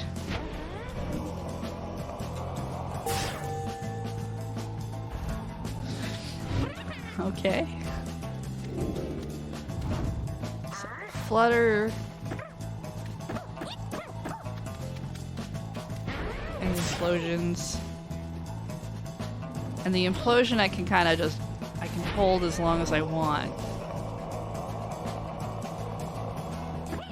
And I can undo it by zipping. Okay.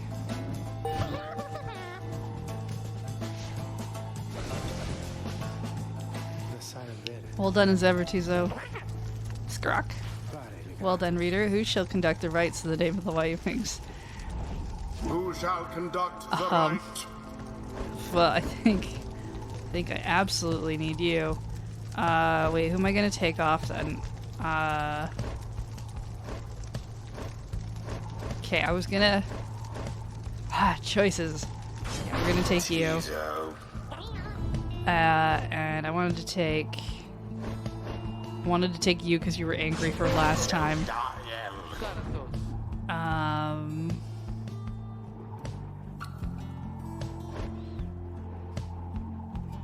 I think we'll take May. May. Now. Time's up, you swill. Come on, boys, let's get them. This is gonna become really hard now. Like, there's all these choices to make. Commence. Now it begins in earnest. The Night Wings thus assert themselves.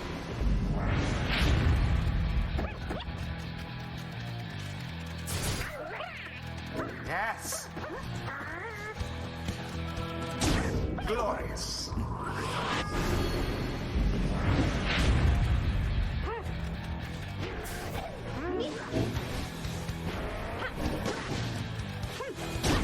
Onward thus to Hey, Jen. glory.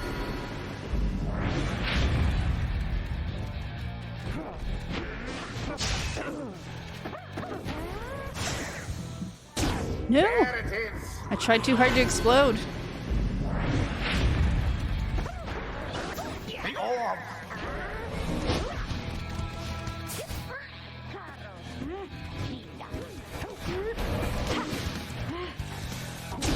That Barker Aspar sure Wow, they're quick.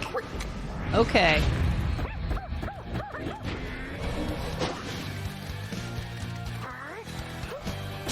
Tizo doubts their pyre. All right, you lot, that does it. No more fussing around. My boys and me were proper angry now.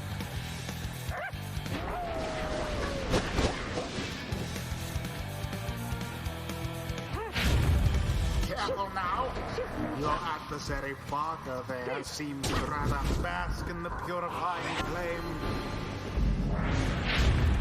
No more than a lick of flame remains. And it is done. The Night Wings prevail yet again. Tiny little gremlin friend. Accomplished effortlessly, I might add. I wouldn't The say rite effortlessly. is done. Tizo excited, you have prevailed in his first rite. Perhaps now they shall learn some humility. Oh, well, I'll be a heaping ball of dung, but I just can't believe you shoddy lot showed us the what for like that. My boys and I will have to take you just a tad more serious next time. Till then, you just be sure to tell old Rookie Greentail that yours truly, he remembers everything you hear. The rites do tend to teach something of trust. Everybody gets some levels. Ooh, even the people who did not play. Something's awakened in the moon-touched girl. The scribes, they whisper to me they do from time to time. Okay. Brief charge up time before May jumps or sprints is virtually eliminated. Casting time is reduced.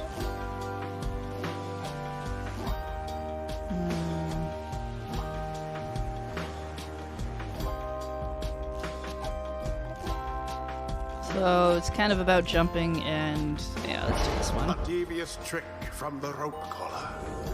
Enlightenment seldom avails itself to simple imps. Tiso feels solemn respect for the rites and all their myriad complexities. Myriad, I suppose. While fluttering or zipping, Tiso moves so much faster. If vanished, Tiso drops a mood sign. Allies can instantly transport to from their pyre. Okay, now I think we're gonna go with the fluttery one. 'Tis the influence of the imp scribe. Until the stars align. Splendid was your guidance of the Nightwings, reader. Your fellows are fortunate to have found one such as you. May you find the freedom that you seek.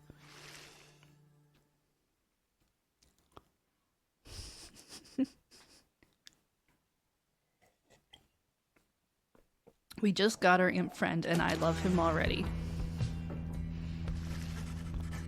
After overcoming the dissidents, triumvirate of anarchists who conduct the rites for the sheer thrill. With ease, you return to the wagon to recover from the night's ordeal and figure out how best to proceed. You alright, Rookie? Think so, chum. I just need a little time. Didn't count on Barker being caught up in all this.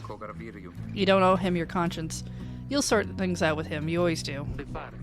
I do not wish to interrupt, but the dark of night is waning. Reader, would you join us outside, please? You find Jodariel and the Lone Minstrel gazing into the sky above the valley, which is beginning to grow pale. Alright, I guess we gotta look at the stars. It might be this one, it's really glowing green.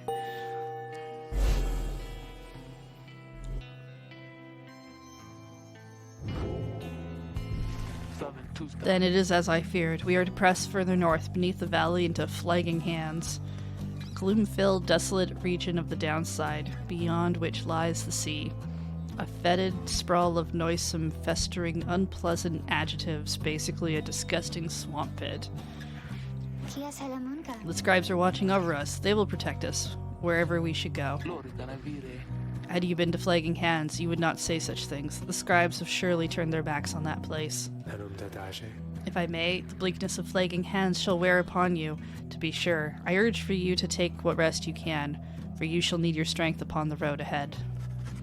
Your fellow exiles agree to turn in for the remainder of the night. At dawn, you shall have to press deeper into the downside.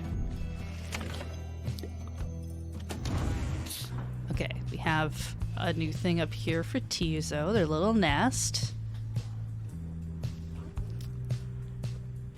And I guess we can talk to Ruki.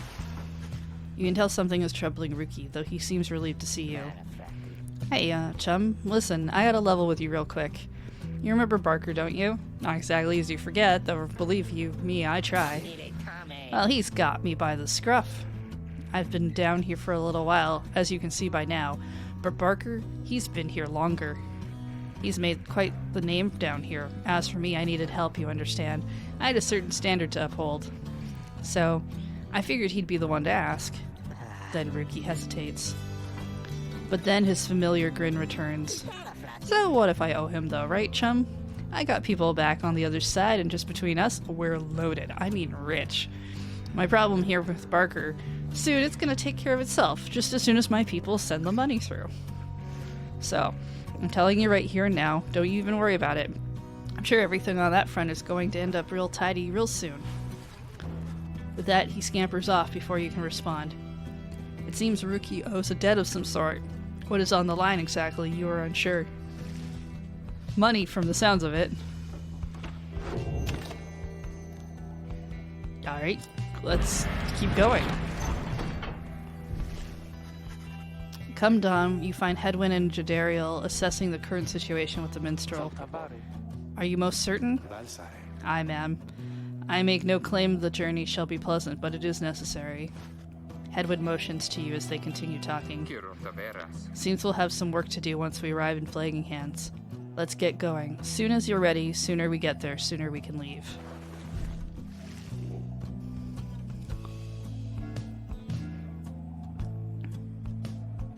Lone Minstrel knows a relatively safe route down into the Flagging Hands region. Alright. I'm sure it's fine.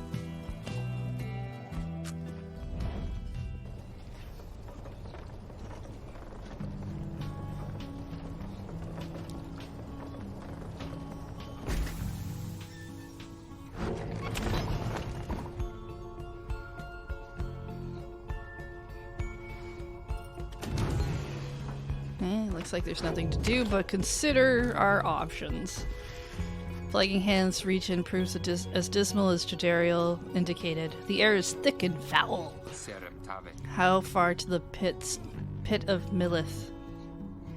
According to the stars, that's where the next right is. A fetid den in which the witch Milith sealed the physical form of Yuslak and the astral born. All the way across the marshlands on the coast. Reader, would you join me in the wagon for a moment? We have matters to discuss. Jadariel and Hedwyn exchange looks. Then she turns to you.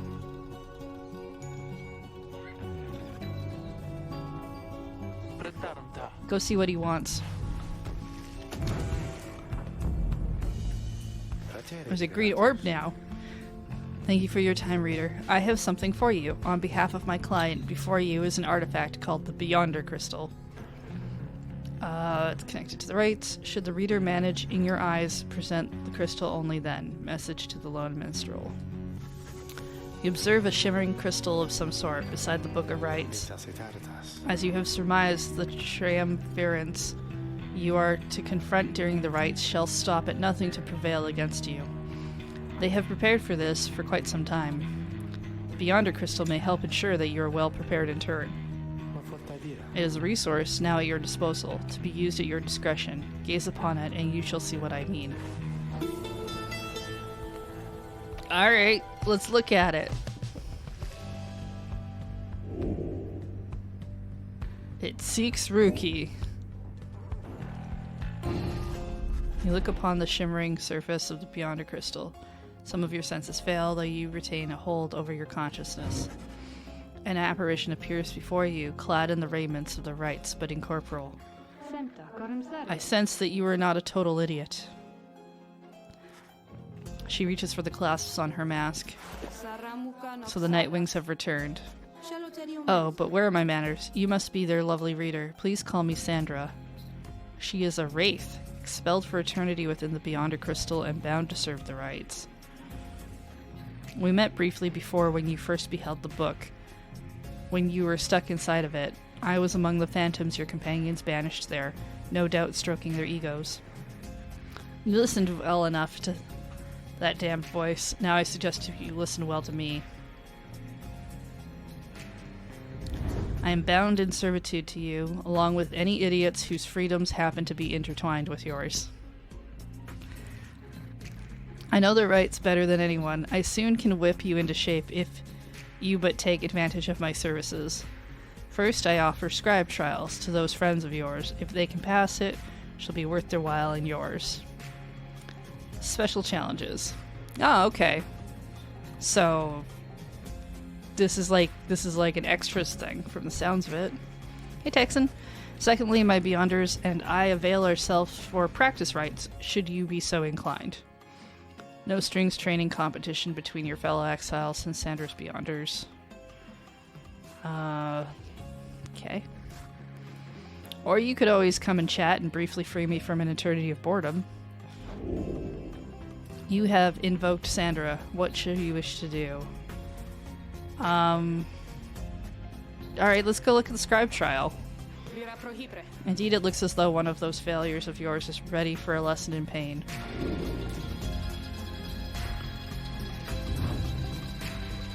Seemed like they wanted Ruki, so sure. You ask Sandra to administer one of her special trials for Ruki. What, the loudmouth cur? Well, I suppose that he is ready. Technically. Though I have a litany of reservations about him. But let us bring him forth. Soon Ruki appears in heat of the summons. Hey chum, why are you looking at me like that?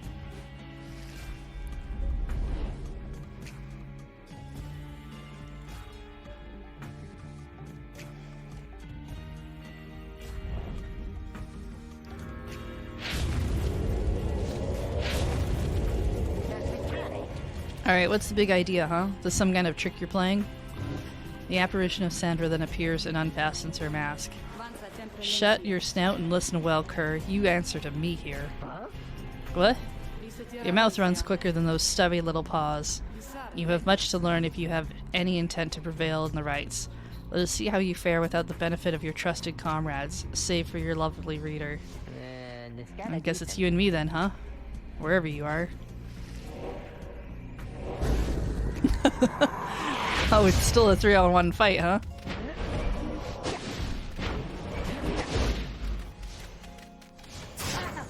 Oh, shit.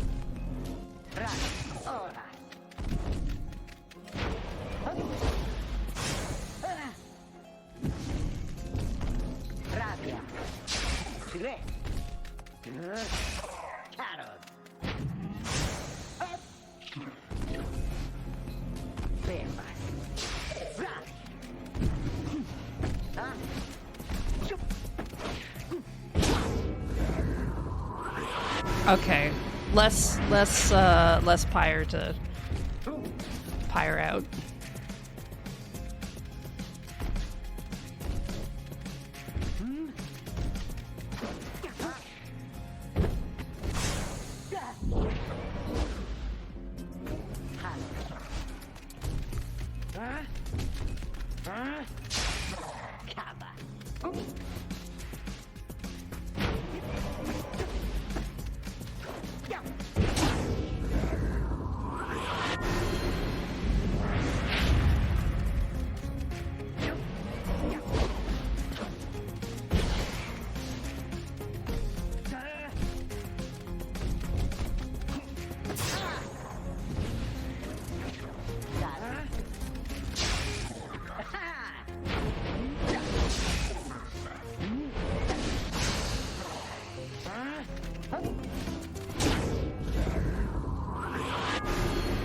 Alright, one more.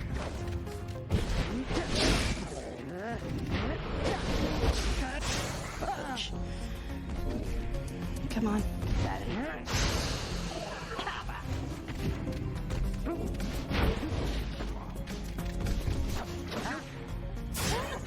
Dropped it.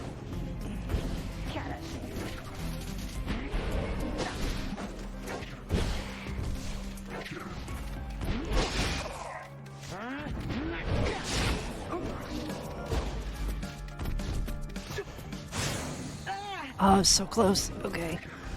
Come on, I just need one more hit.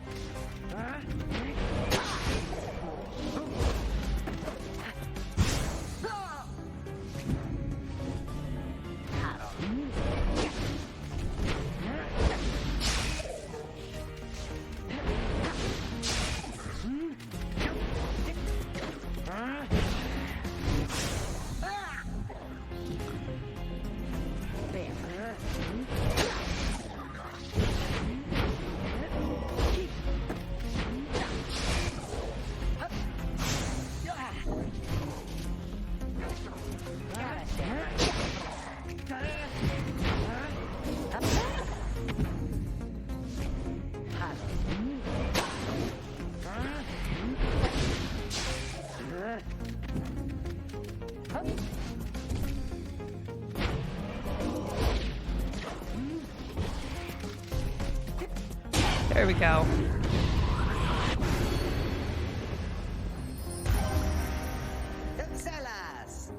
It's much harder when you have other people to blast things with.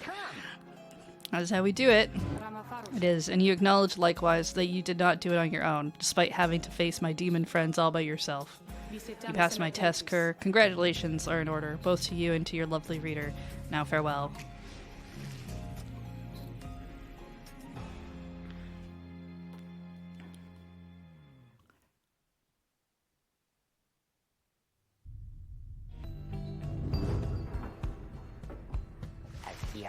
That Sandra kind of gives me the shakes, know what I mean?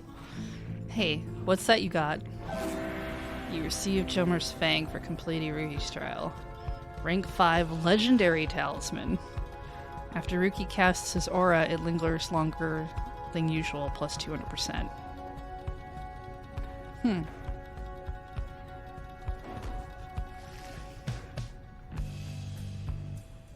So...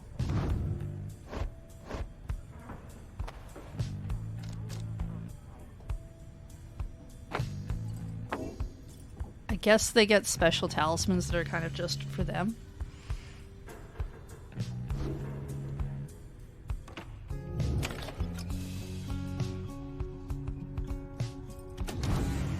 I wonder if...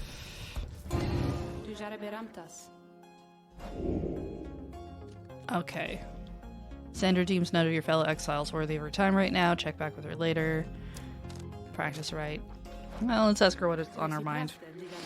I do appreciate the effort to make small talk with me, reader. Anything to break from the monotony of staring at the void within this place. Not that I could see it if I tried.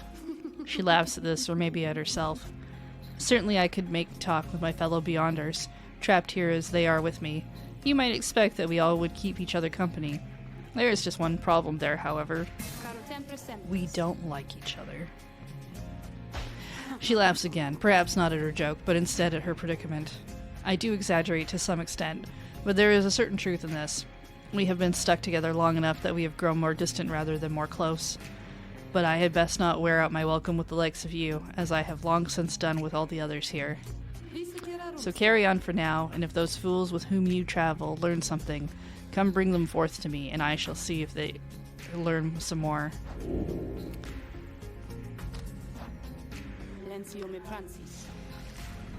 Alright. Well. I find everyone is feeling rather miserable. You sense just being in Flagging Hands eats away at one's spirit. Only the Imp Tizo seems unaffected. Most of the fellow exiles lost -1 hope for the next rite. Suffer alongside them. A moment, reader. There are several courses we may take through Flagging Hands. If you choose to prolong your stay, it may be worth your while. However, your companion's spirits shall likely suffer more. Ooh, more than 2 choices. The Lone Minstrel says you can get a valuable item if you take a job here. It goes over a mass grave. This goes right to the pit. Hedwyn suggests taking this faster route will reduce your companion's loss of hope. You can improve a talisman if you take a job here. Let's go find a valuable item.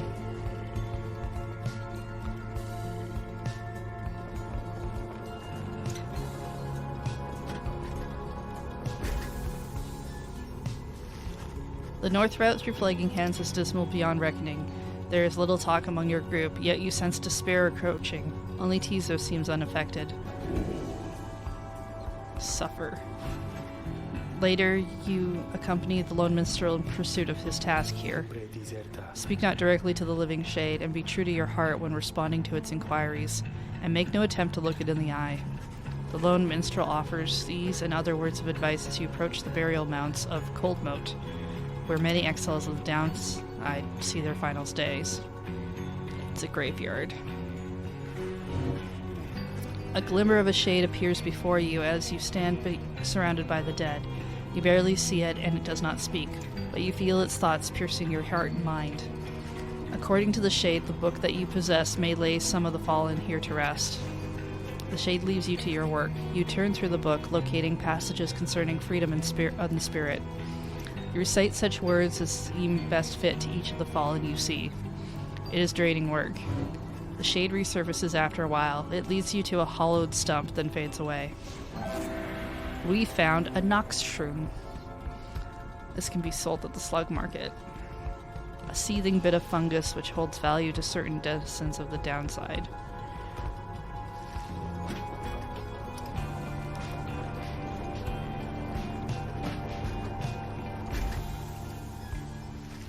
By the time you reach the pit of Millith, everyone besides the Emptizo seems to be feeling even worse than before. You sense their desire to leave this place as soon as possible. Leaves more hope.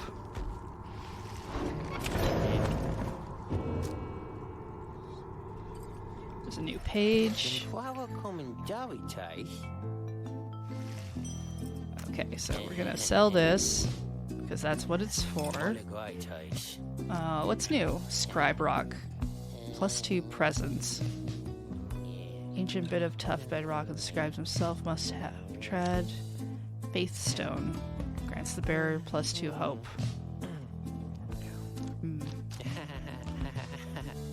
Hang on to my money for now.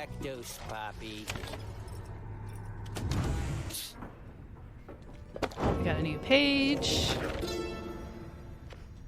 I'm so glad they have a section where I can actually read it and I don't have to read it off the book. The Empire's collapse. It was not long before the Empire began to crumble. With my liege gone, his own country quickly turned upon itself. I must admit that this collapse had started long before the Emperor's disappearance. His decision to give chase after a myth but hastened the inevitable. All the while the rope collar stood by, awaiting such a time as he could rule in my liege's stead. He would be our people's savior. His first charge was to organize a search for the missing Solium Mur. Warriors, pathfinders, and scholars heard the call and prepared to seek him out.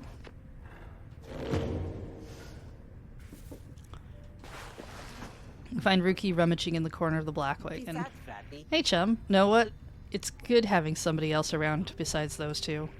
So come to think of it, there's something I wanted to get your take on, and you have to promise to tell me honestly. Would you say... What I mean is... He hesitates, trying to find the words. Look, what I'm trying to say is... You sense something serious is troubling him. He moves in very close, making sure no one else is in earshot. It's about my mustache. I've been getting some conflicting reports about it. Would you say my mustache, that it makes me look a bit, you know, unscrupulous? It's very handsome. If anything, it gives him a distinguished sort of look. Something about it makes him appear less trustworthy and perhaps less youthful. His appearance is not your concern, nor is a drawn-out discussion on personal grooming. Except he asked me about it. I'm going to tell him he looks fine. You suggest that Ruki's mustache looks perfectly fine. He grins wide at you. Couldn't agree more. I knew straight away that you're a real judge of character. Anyway, gotta check the wheels again for might. See you around. He bounds off out of the wagon. Look, I got him one of those hopes back.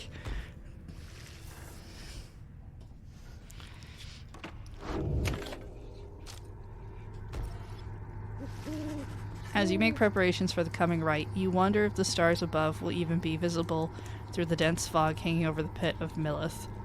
Then, a bunch of people from Adam's chat raided. Hey C-Chat. Hey C-Bats. I've forgotten what Adam's playing. I know he's playing Yakuza once, and then... But I don't think that's what he was playing today, was it?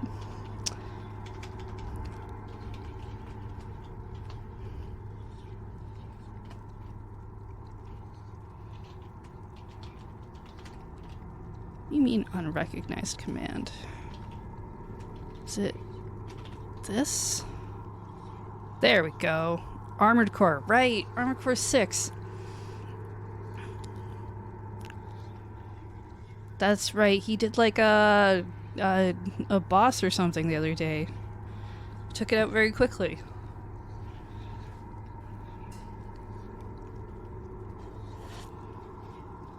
All right. So you know the drill. You should definitely go follow my friend Adam, because he's pretty cool, even if he doesn't think so. He's been playing Armored Core. I know he's been checking out Yakuza. He plays a lot of fighting games.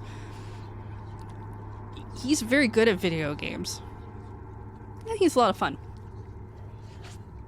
If you're new here, we're in the middle of playing Pyre by Supergiant Games. My name's Heather. Feel free to follow or not. I don't make those decisions for you. Today he put the Taco Bell logo on the thighs of his robot.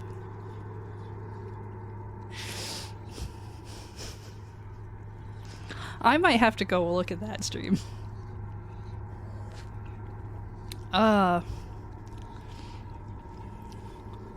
Those were on there already? It doesn't matter. I think I need to go look at some Taco Bell robot thighs. As you make preparations for the coming rite, you wonder if the stars above will even be visible through the dense fog hanging over the pit of Millith. Oh, right. Also, we have this gremlin friend that I really like. Tizo seems to be very concerned by something in the vicinity. The little imp disappears in a hurry. Oh, is Tizo alright? He was so frightened. He was not frightened. He was issuing a warning. Silence. Everyone take cover. Jadariel makes quick note of several hiding places among the nearby crags and rotted husks. You wait. Something about the place dampens your senses. All you feel is a creeping dread.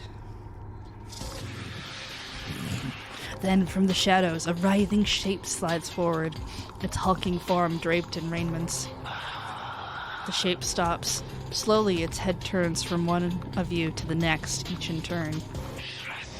Wise of ye to hide yourself from us, little nightwings. Ye trespass on the resting place of the astral born. We shall see ye when the stars muster the courage to illuminate this place. The creature vanishes into the dark. After a time, your companions reconvene. That was a bog crone. Serpentine creatures native to the Commonwealth's southern bogs, widely feared. Though formerly part of the Commonwealth, the bog crones tend to keep to themselves. Indeed, that was which Udmildhe of the Withdrawn. Ancient witch with an unhealthy obsession for Slack, the astral-born monstrosity. Oh, the Withdrawn's their team name. Okay. It's just like, can I be of the Withdrawn?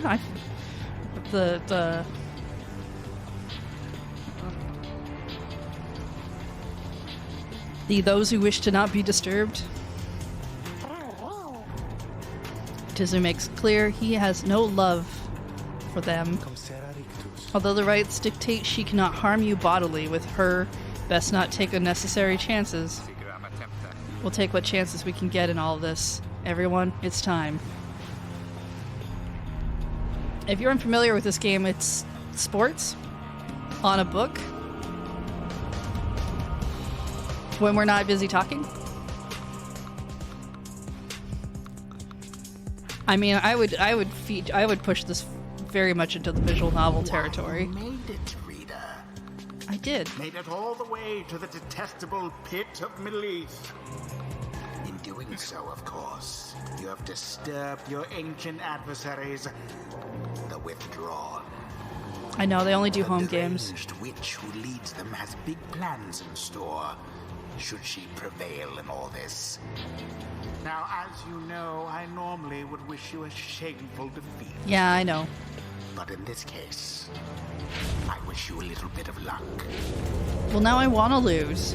You can't tell me what to do.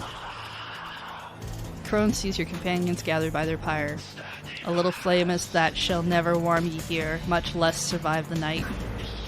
Hear us, ye slack, make the nightwings suffer. Right, he was... Okay. Ruki trots forward from your ranks. Listen here, you old bag. You don't scare any of us one bit.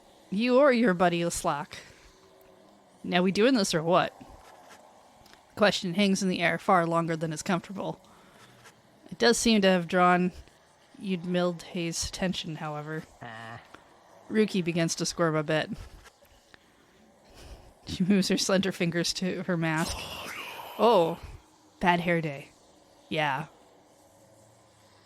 Yeah, it's okay. You didn't have to. Foolish. The slack shall grow, the slack shall grow, the slack shall grow. He shall consume ye. Your little flame has died. That we shall ensure. And slides off towards her followers. Ruki remains motionless for a time. Whoops.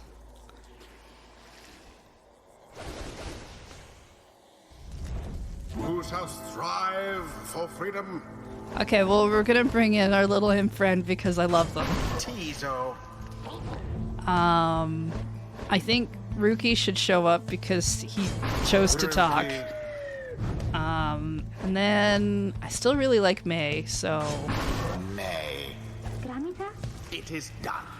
as the 8 scribes once vanquished Slack, so we shall prevail.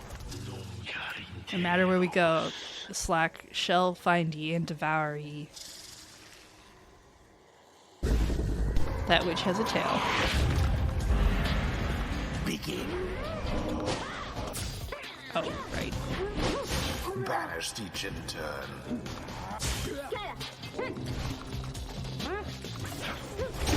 In honor of the scribes.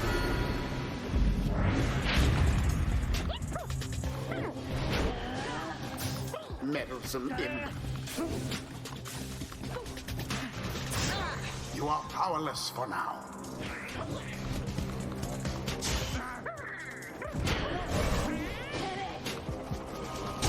Tizo takes the plunge.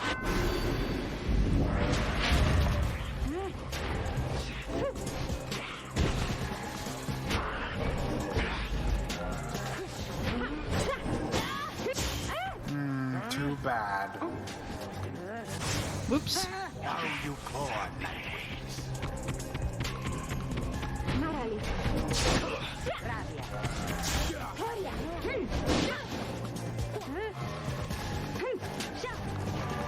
I almost pity what transpired there.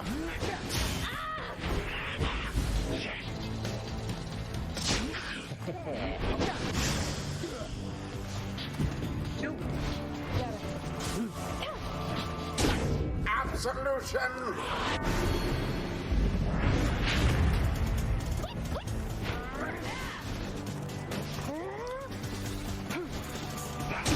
Beauteous.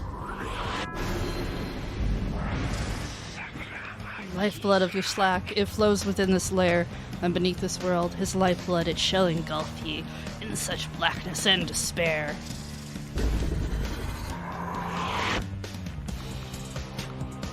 Oh goody. Everything looks... invokes a profane name I shan't repeat. Best beware of foul sorceries.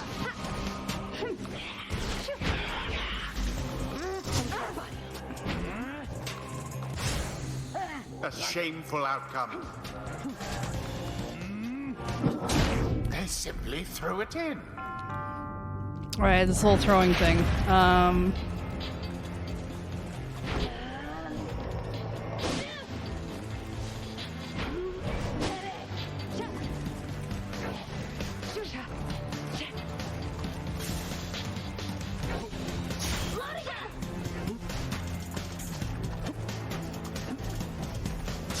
How very fortunate.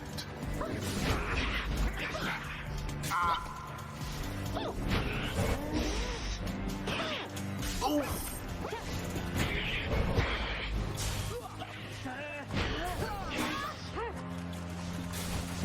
Yes.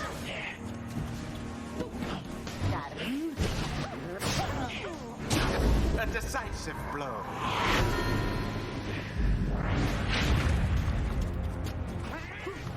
Cool.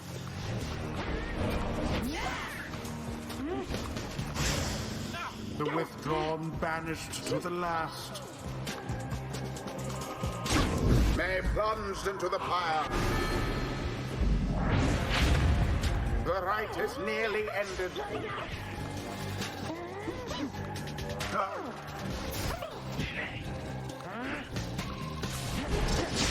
'Twas dangerously close.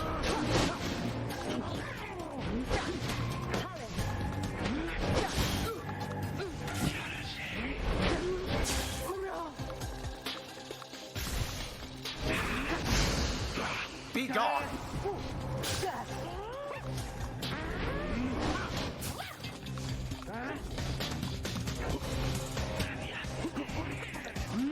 Dang it. Unfortunate.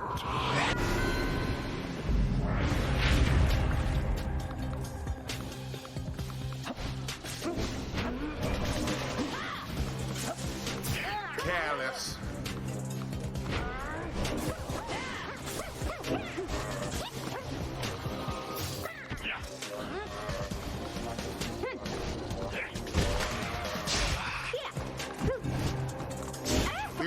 slipped from your clutches.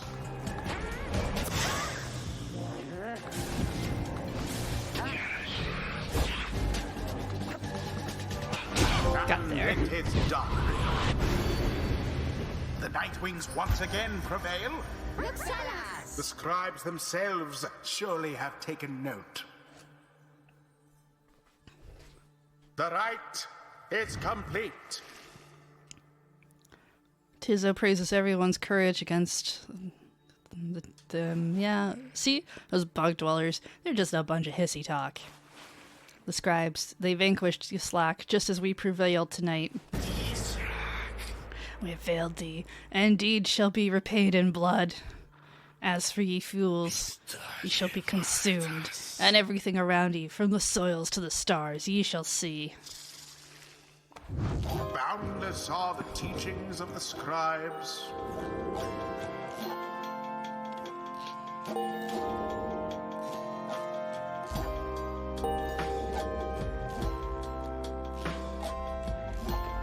Until the next rite.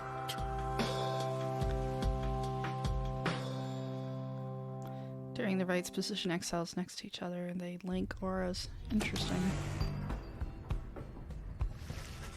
Having thwarted the withdrawn in a solid performance, you and the others have some moments to recover from the ordeal and the relative safety of the Blackwing. So, when can we get out of here?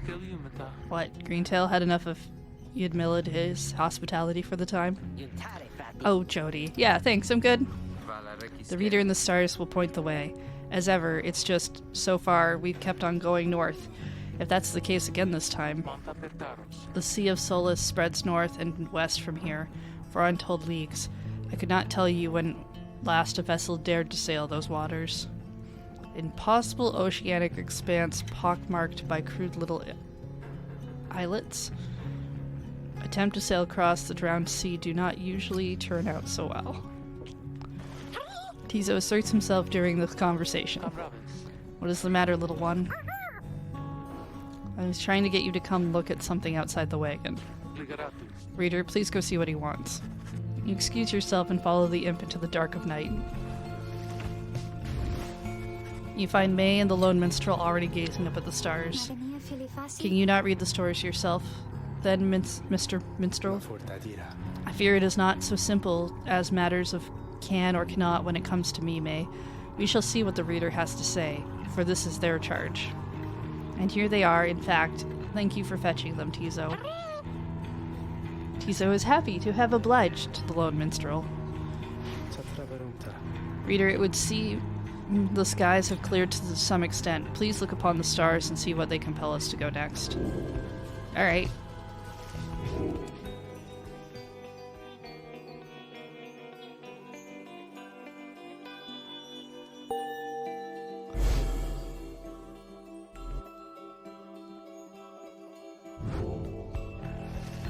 The right's beckoning you still further north, toward the middle of the Sea of Solace. That's not good. You're joking, right? Does the reader seem the joking type to you, Greentail? We do not argue with the stars. We talk like we can just go ride right out into the water. Pardon my interruption, though. Maybe we can? What? My client, Sandalwood, he has a way of anticipating such eventualities. West of here lies a place called Big Bertrude's. The proprietor is an old companion of his. She may be able to assist us. Small bog dweller outpost at the edge of the sea. All sorts of contraband used to come through here, some of it fatal if touched or inhaled. Oh, good. Headwind's smile returns. That sounds like our best shot right now. Let's pack it up and move as soon as possible.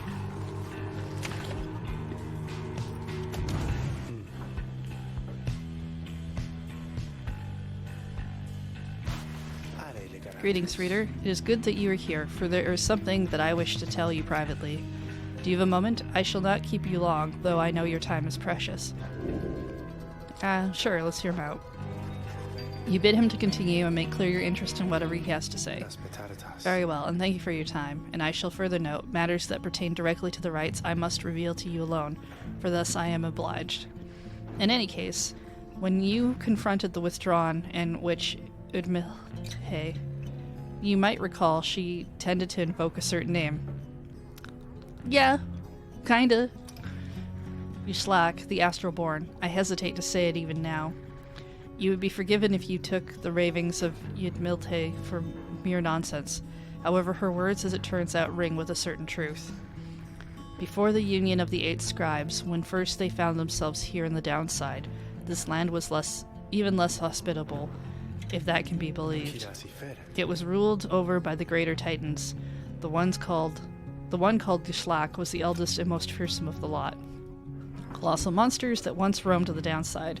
Scribes together slew them one by one, and though this forged their bonds. Just the same, the scribes managed to defeat it. They later used Yslak's own hide and ichor to bind the Book of Rites. Ew. However, Yslak did not truly die, for by some accounts, it seems to be incapable of death. The creature is regenerating even now, though very, very slowly. Its vow is to devour this land and everything in it. Only then can it return onto whatever plane that banished it to ours. So in a way, it is an exile just like you. If ever should the creature to be reborn, it shall be many ages hence. Thus the ravings of Ydmilte are more or less inconsequential for the while. It doesn't matter right now, but it could. Yet the history of Yslak is inexorably linked to the rites, and therefore must be known. I trust your research of the book shall lead you to discover more in time. I hope for all of this some reassurance. Now I leave to you to more immediate concern. I shall go check to see how everyone is faring at this time. He heads out into the evening, bidding you a good rest of the evening.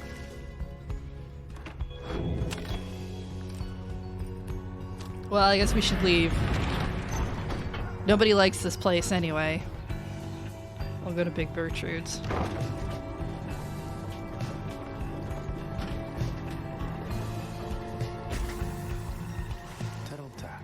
This is the place. Let us go see my client's companion as soon as you are ready. Seek Big Bertrude. Big Bertrude's is a sickly gathering of bog dwellers who stay within shadows, yet you can feel their eyes surveying everything. The lone minstrel steps forward. Sandalwood sent us. Those words are enough to make the bog dwellers snap to attention. They emerge from the mud and dark and begin inspecting your black wagon with their strange tools. One of the bog dwellers slithers forth. She is larger than the rest and leaves no doubt that she commands the others. Thou speakest the name Sandalwood. We would know his whereabouts. Reveal them to us. Good day to you, Big Bertrude. It is a pleasure to meet you at last, for Sandalwood always spoke highly of you and your handiwork. Bog Dweller once feared and respected in the Commonwealth for her sorceress work. He did he? In turn, we know who thou must be. Yet thou speakest of the past. Sandalwood, doth he yet live? Speak plain and quickly. To be quite frank with you, ma'am, I do not know for certain, for I have been apart from him for some time, carrying out his will. Though I have every faith that Sandalwood lives. As for his current whereabouts, I understand that he awaits us somewhere near Wakingwood, beyond the waters. A labyrinth of a forest on the western half of Black Basin. Few know their way around it. The path to the sacred Mount Alodiel lies far beyond these suffocating woods. We wish to seek him there, though as you can see, our wagon is ill-suited for the task. The one called Bertrude frowns at this, studying the lone minstrel all the while. Indeed. Then leave us. Return at dawn, that is all.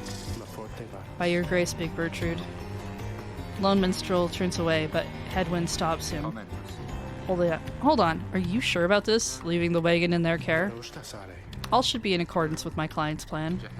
You keep calling Sandalwood your client. He must reward you well. In a manner speaking, he helped me find a sense of purpose I thought lost. Headwind nods at this and then turns to you. Well, my friend, I guess we'll see what happens, right? I'm off to let the others know. Find yourself with time for your vocations while the bog dwellers go about their business. I was wondering if we were going to get more of this. Yeah, I'm going to go back.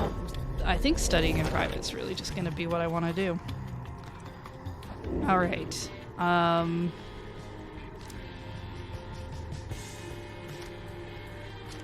Let's go with more quickness.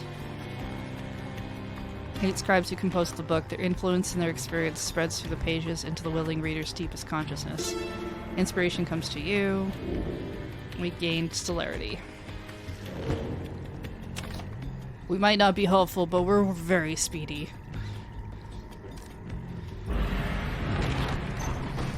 The lone minstrel finds you early the next day. Reader, it is ready. Please come have a look. The others are already here. Step inside. The black wagon appears different now than it did even a day before. The hull is fully sealed and reinforced, and all manner of nautical equipment adorns the port side. And there's even fish already outside. You people seeing this? I'm gonna have a look around. The wagon should be fit for sea voyage. Let us depart at your earliest convenience. What about Big Gertrude? She then appears as if on cue. Tell that Sandalwood he owes us twice over. If I may, Big Gertrude, you could tell him yourself if you wish to accompany us in your voyage north. Our group would welcome someone of your vast experience. Dare thee make flirtations upon us? No, enough. But should ye see that Sandalwood, tell him also to come and visit us again. Now be gone from here and tell no one that we were paid in favors. She slithers off without another word. Soon the lone minstrel breaks the silence. We are fortunate that she assisted us, but we should go, just as she said. I know the navigational controls and shall explain. This is so exciting. I don't know how to swim. Chizu seems to share May's enthusiasm for heading out to sea. I'm beginning to feel ill already. Alright, well, let's go, I guess.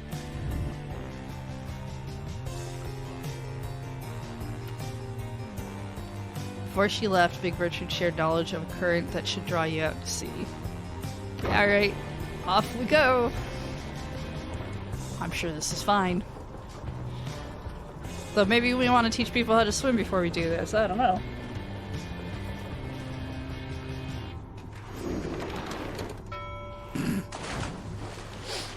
Transforms into boat.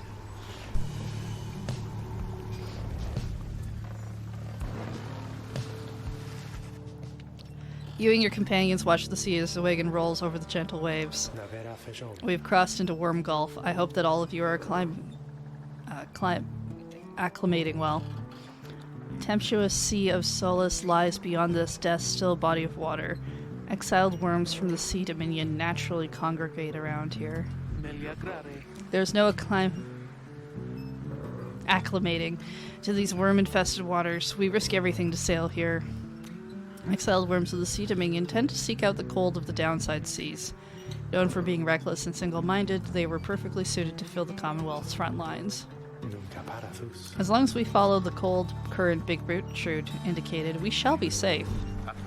If the next right is in the middle of the sea, how will our adversaries meet us here? They shall find their way, as we find ours, is all part of the scribe's design. Now, reader, please confirm the next point on our sea journey. We seek the hulk of oars. A carcass of the doomed exploring vessel Dazraban, lost in the waters of the downside.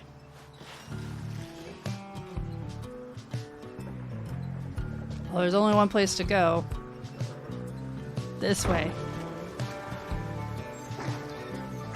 Come on, jumpy boat. Do do do do do do do do.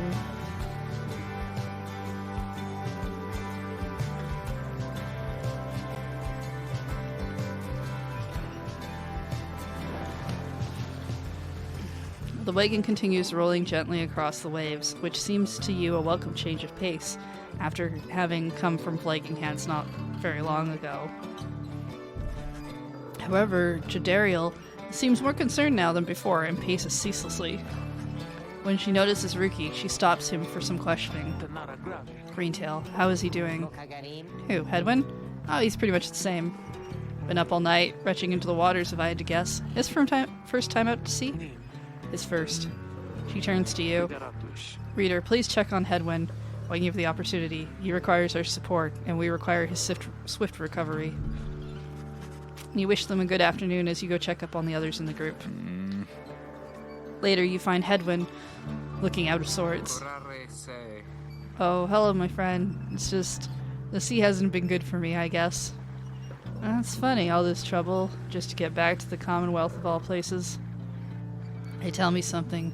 What do you miss most about that place? Oh, my book collection? Sure, it was highly illegal, though just the same, you miss having access to those volumes. Your friends? Your life was almost always difficult, but several of your lifetime confidants did help you get by. Maybe the food. Your mouth waters at the thought of it. At least compared with what passes for sustenance here, nothing springs to mind. Let's go with the books. You tell him that you miss your book collection most of all, after having taken many pains and risks to put it together. I figured as much. I bet they burned all of your books, didn't they? Those scum. Anyway, I'll be fine, I think. Thank you for checking up on me. You sense he wishes to be alone. There's not much to be done for him now. He is too ill to conduct the next rite. Okay. I guess he can't come in on the next rite with us. I'm sorry for my interruption, reader. Please again confirm the next point of our voyage. This way.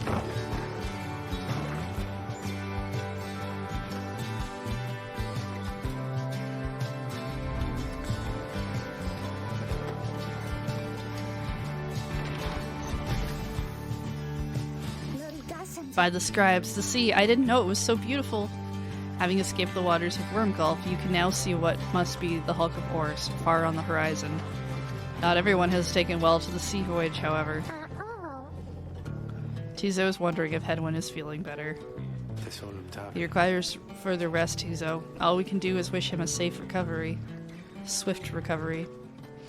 Reader, from this point, our voyage must diverge from Bertrude's instructions. Please consult with your companions about which course to take.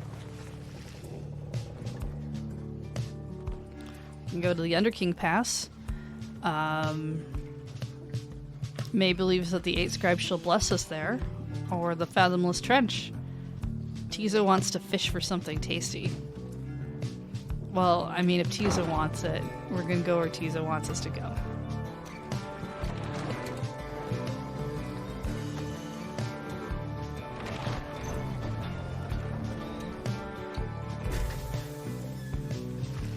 The sea is peaceful for the most part, save for occasional strange shimmers beneath the surface. You realize the lone minstrel is looking down at them along with you. Those shapes down there, some must be worms of the Sea Dominion cast into exile. Having conquered their waters, the worms clambered onto the Commonwealth's shores in search of new wars. I understand they tirelessly fought the Commonwealth's wars. Having grown weary of their own, they must make worthy adversaries. Tizo appears to have spotted something tasty. Tizo dives without warning into the depths below. And there he goes again. That one enjoys being at sea despite its perils. Eventually, the little imp resurfaces, clutching something in its claws. Froth Sea Flounder. It's a selling item. A limbless, cold-blooded creature caught at sea.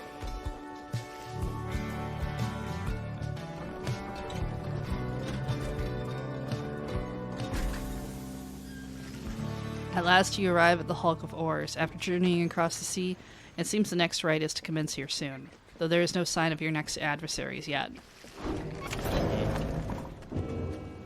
Ooh, new page. Okay, well, let's go here. Hey guys, funny running into you here in the middle of nowhere. That how could I get here possibly? Okay, study that. What's this? When aura casting raises the bearer's maximum range plus 8%.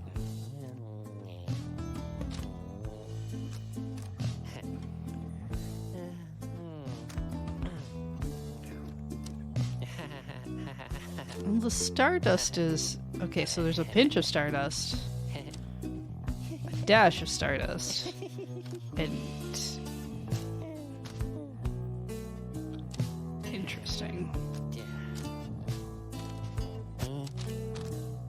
Well, they're not expensive, so we're gonna take the Stardust.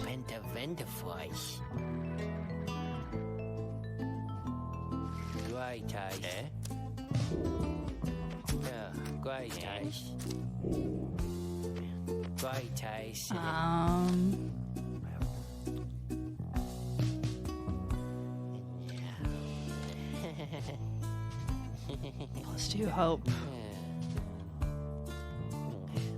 Let's do presents. I don't remember what some of these things do.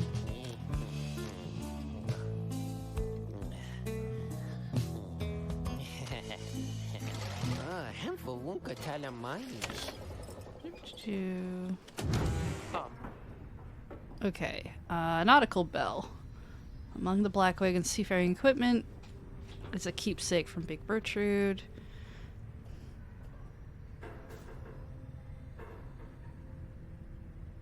Silver cudgel head. Keepsake from Wormgulf. Okay, so the background just kind of changes as you grab people and get things.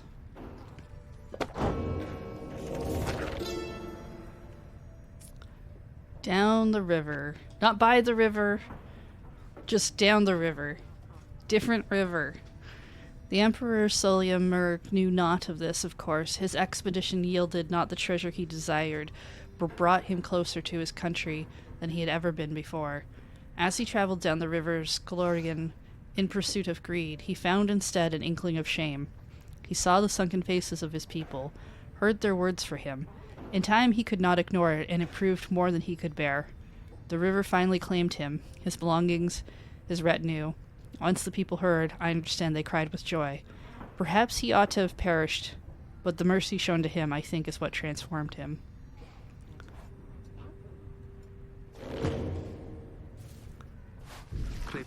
Reader, a moment of your time. You ask what is on her mind. Hedwyn, he is beginning to recover from his illness. However, its sudden onset serves as a reminder, I believe. I have known Hedwyn since he was a child. Even now I hesitate to say that he is grown. Nevertheless, there are such things that even I would never say to him directly.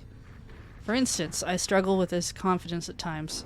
Perhaps he leads us to our freedom or our doom. I am ambivalent. Speak not a word of this to him. Of course, in case that is unclear, I shall tell him in my own way, if and when the time requires. In any case, when times remind me of his mortal weakness, I end up having to consider what should happen should we become separated permanently. She trails off a while. What I mean to say is, you should know that I am fully pledged now to this quest of ours, whether Hedwyn is the one to lead us to its end or not. I have my reasons. One of them is him. I expect the same holds true for you. That is all I wish to say. Take care, reader. She nods and brushes past you, toward the door.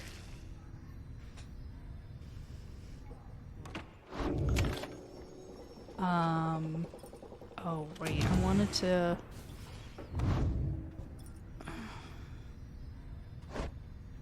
What's this do again? Lingers longer than usual.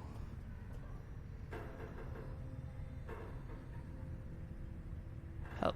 Attribute affects duration of banishment. Ah, okay. Quickness is your speed. Glory is how much damage. And then your aura size.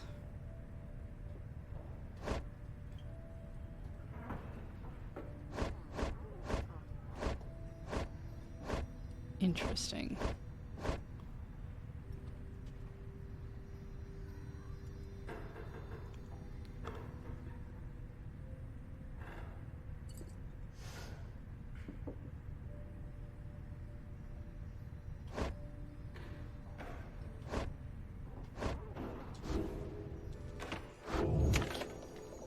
Alright, I think we have time for another rite. Having landed at the hulk of oars, you and your fellow exiles now anticipate the hour that the rites are to commence again. What do you think, Tizo? Didn't I look just like Master... Don't I look like Master Hedwyn? Tizo is worried that Hedwyn is still feeling unwell. Wait, I think... What's that? A serpentine creature emerges from the water, followed by several others of its kind. You recognize it as a worm of the Sea Dominion. What they are all doing here, you see plain by their ritual raiments. The nearest one somehow loosens its mask. Good sirs and good ladies, so it is you that heed the summons to glorious competition against this knight and his brigade. Well then, let us do battle now without delay. More than our freedom is at stake here, but our very honor, and this knight fully intends to reclaim his. Oh, and lest this knight forget, he is called Sir Gilman. He salutes you on behalf of the Pyre Hearts until the contest. A once proud knight of the Sea Dominion on a self-made quest to regain his honor. The Pyre Hearts perceive the rights as great battles to be won. I like that everybody's got kind of like a stained glass window kind of sigil thing. It's cute. He splashes out of view just as the stars above begin to shimmer with strange light.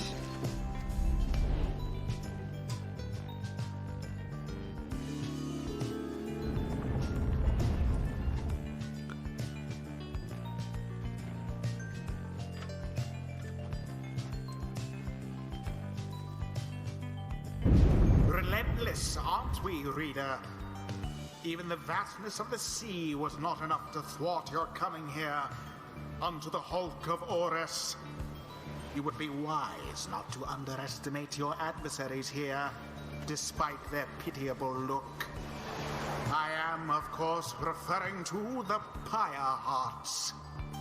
These rites are but another war to them, and that makes you their mortal enemy.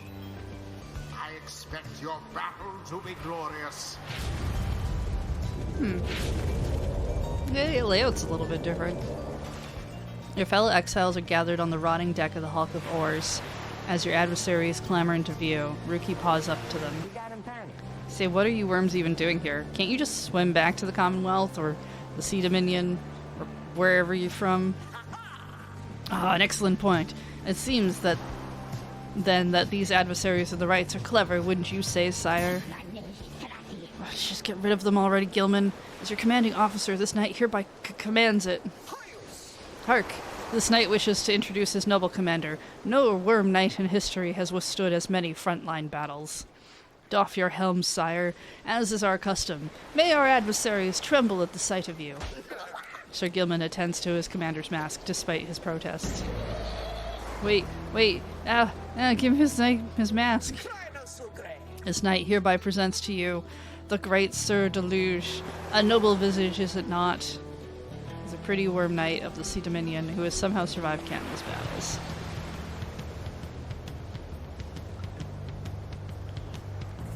Sir Deluge trembles and squirms. So, you can swim? Yes? No? Ha! Of course we knights can swim. All knights of the Sea Dominion can. But we are exiles in this land, the same as ye. We can swim, 'tis true, but 'tis similarly impossible to swim back up the river down which we were flushed to end up here. Nay, there is but one way to return. Silence, Gilman. Nobody cares. Back to your post. Sir Gilman hesitates, but does as he is told. This knight knows who you are, Nightwings, and he is not afraid of you. He somehow climbs back into his mask and coils up to his full height. Now in guard. The exiles of the Worm Triumvirate take their positions as you focus on the Book of Rites. Reader, Hedwin's illness means he cannot help us here. He shall be counting on us. Who shall stand together here this night?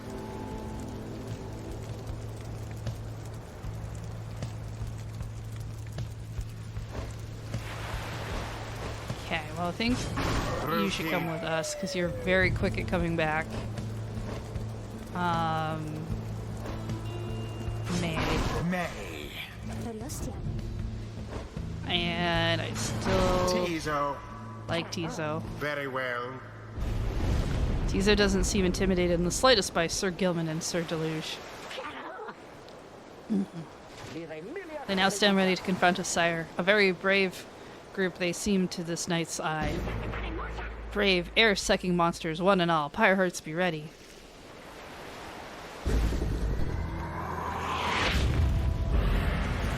Command chance. Oh wow, they are very quick. Quite the close call there, no?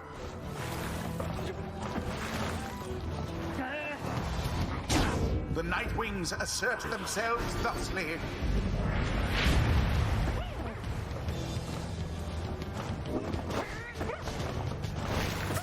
A stroke of luck is all.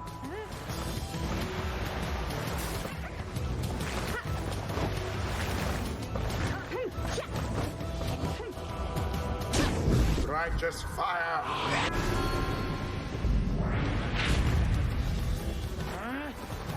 There. The fire of resolve.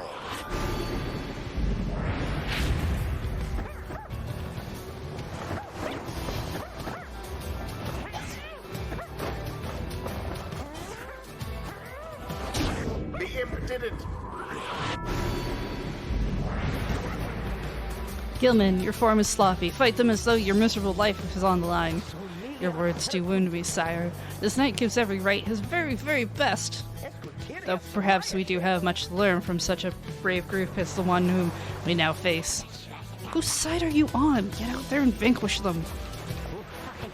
Wow, those bozos bicker even more than we do. Let's get them while they're busy fighting. There seems to be dissension in your adversary's ranks. Verily. Now end the ceremony.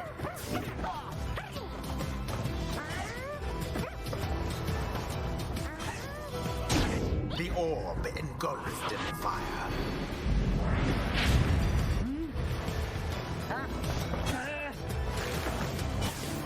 A mere attempt. Wow, That ought to very wake you jumpy up. too.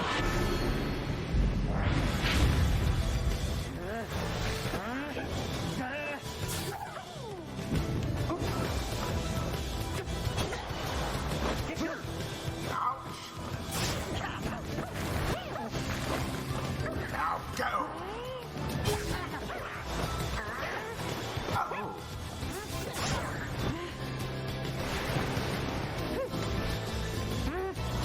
And it is done. The Nightwings prevail. Their adversaries proved no match for them. The ceremony is complete. Those worms were quick alright, but Rookie Greentail is quicker.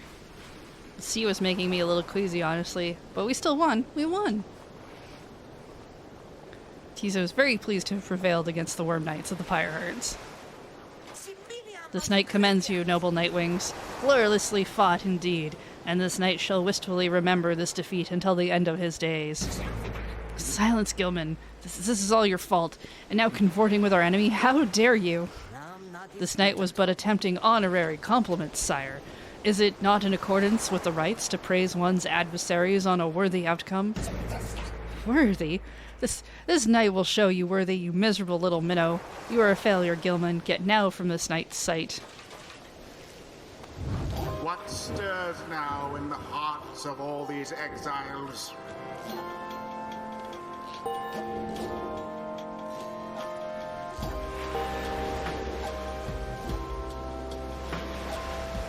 Until the stars align.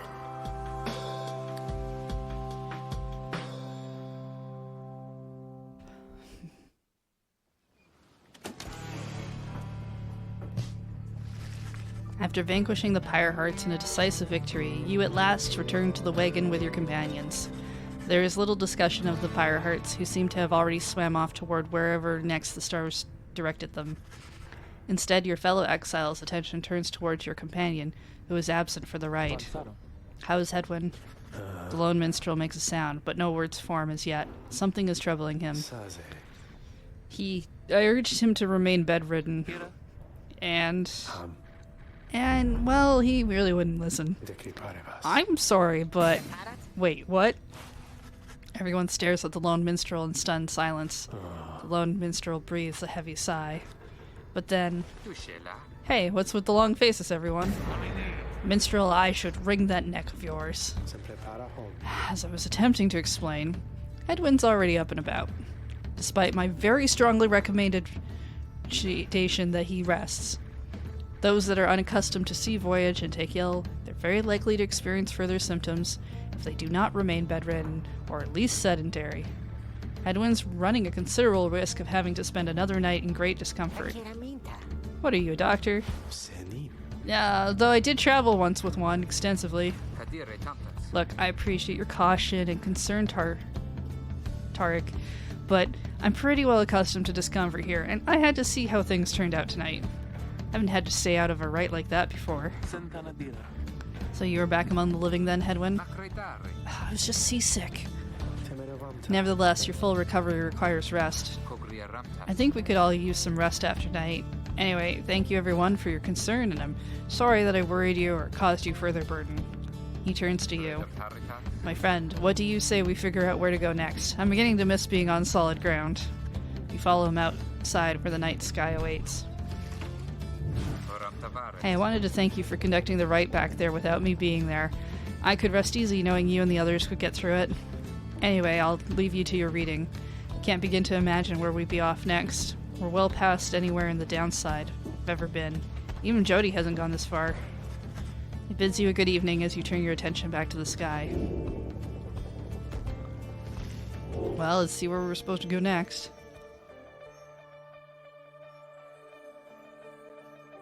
That looks shiny.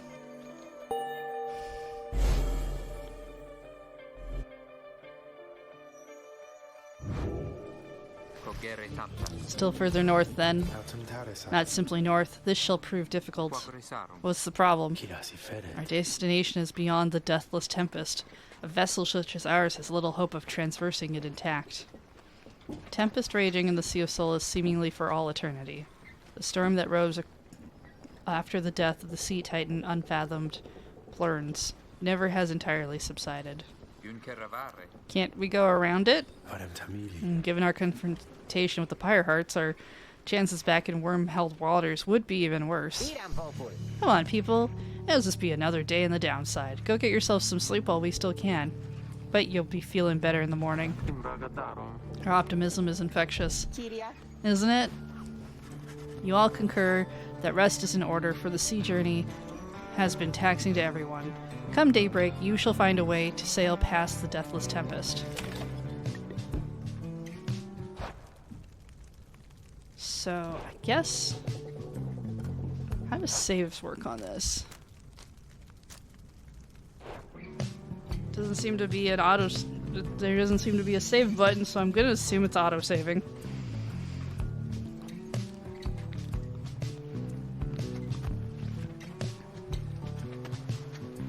Saves are automatic? Okay, good to know.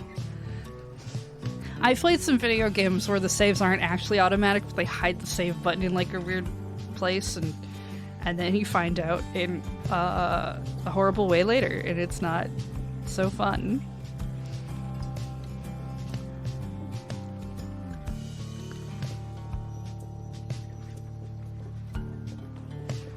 Yeah. Well... yeah, okay. I guess I should say the story's interesting. The stuff's pretty. I don't know if I care so much about the mechanical gameplay of the sports thing. It's not terrible. I can see some people really being into it. I don't know that I care about the sports ball mechanics so much, but I've played games I've disliked more mechanically. We'll probably play through the whole thing. I kind of like to see where this goes, at least story-wise. It's pretty interesting that way. But for today, that's kind of just gonna be... I think that's gonna be it. The main draw is the visual novel aspect, not sports ball. Well then, good. Because I'm not really feeling this mechanically. Hades I really enjoyed mechanically. But also I really liked the story bits that they were doing in with that. It really made me want to play more, even when I was done playing more. But yeah, we'll see where we go. For now, I think they look like they're on commercial break, but we're gonna go raid Loading Ready Run, because Talking Sim is on right now, and they're doing Jasant, which I think might be interesting. Maybe. I mean, it's a game I want to kind of check out at some point. So, thanks for hanging out. Go have fun with Corey and Cameron. Again, if you haven't, go check out Seabats. Thank you for the raid. And feel free to follow here or subscribe or any of those things if you want. I do put VODs up over on youtube.com/LunarJade if you are looking for previous streams, because they do fall off of here eventually. And now I say goodbye. Goodbye, everybody. Take care.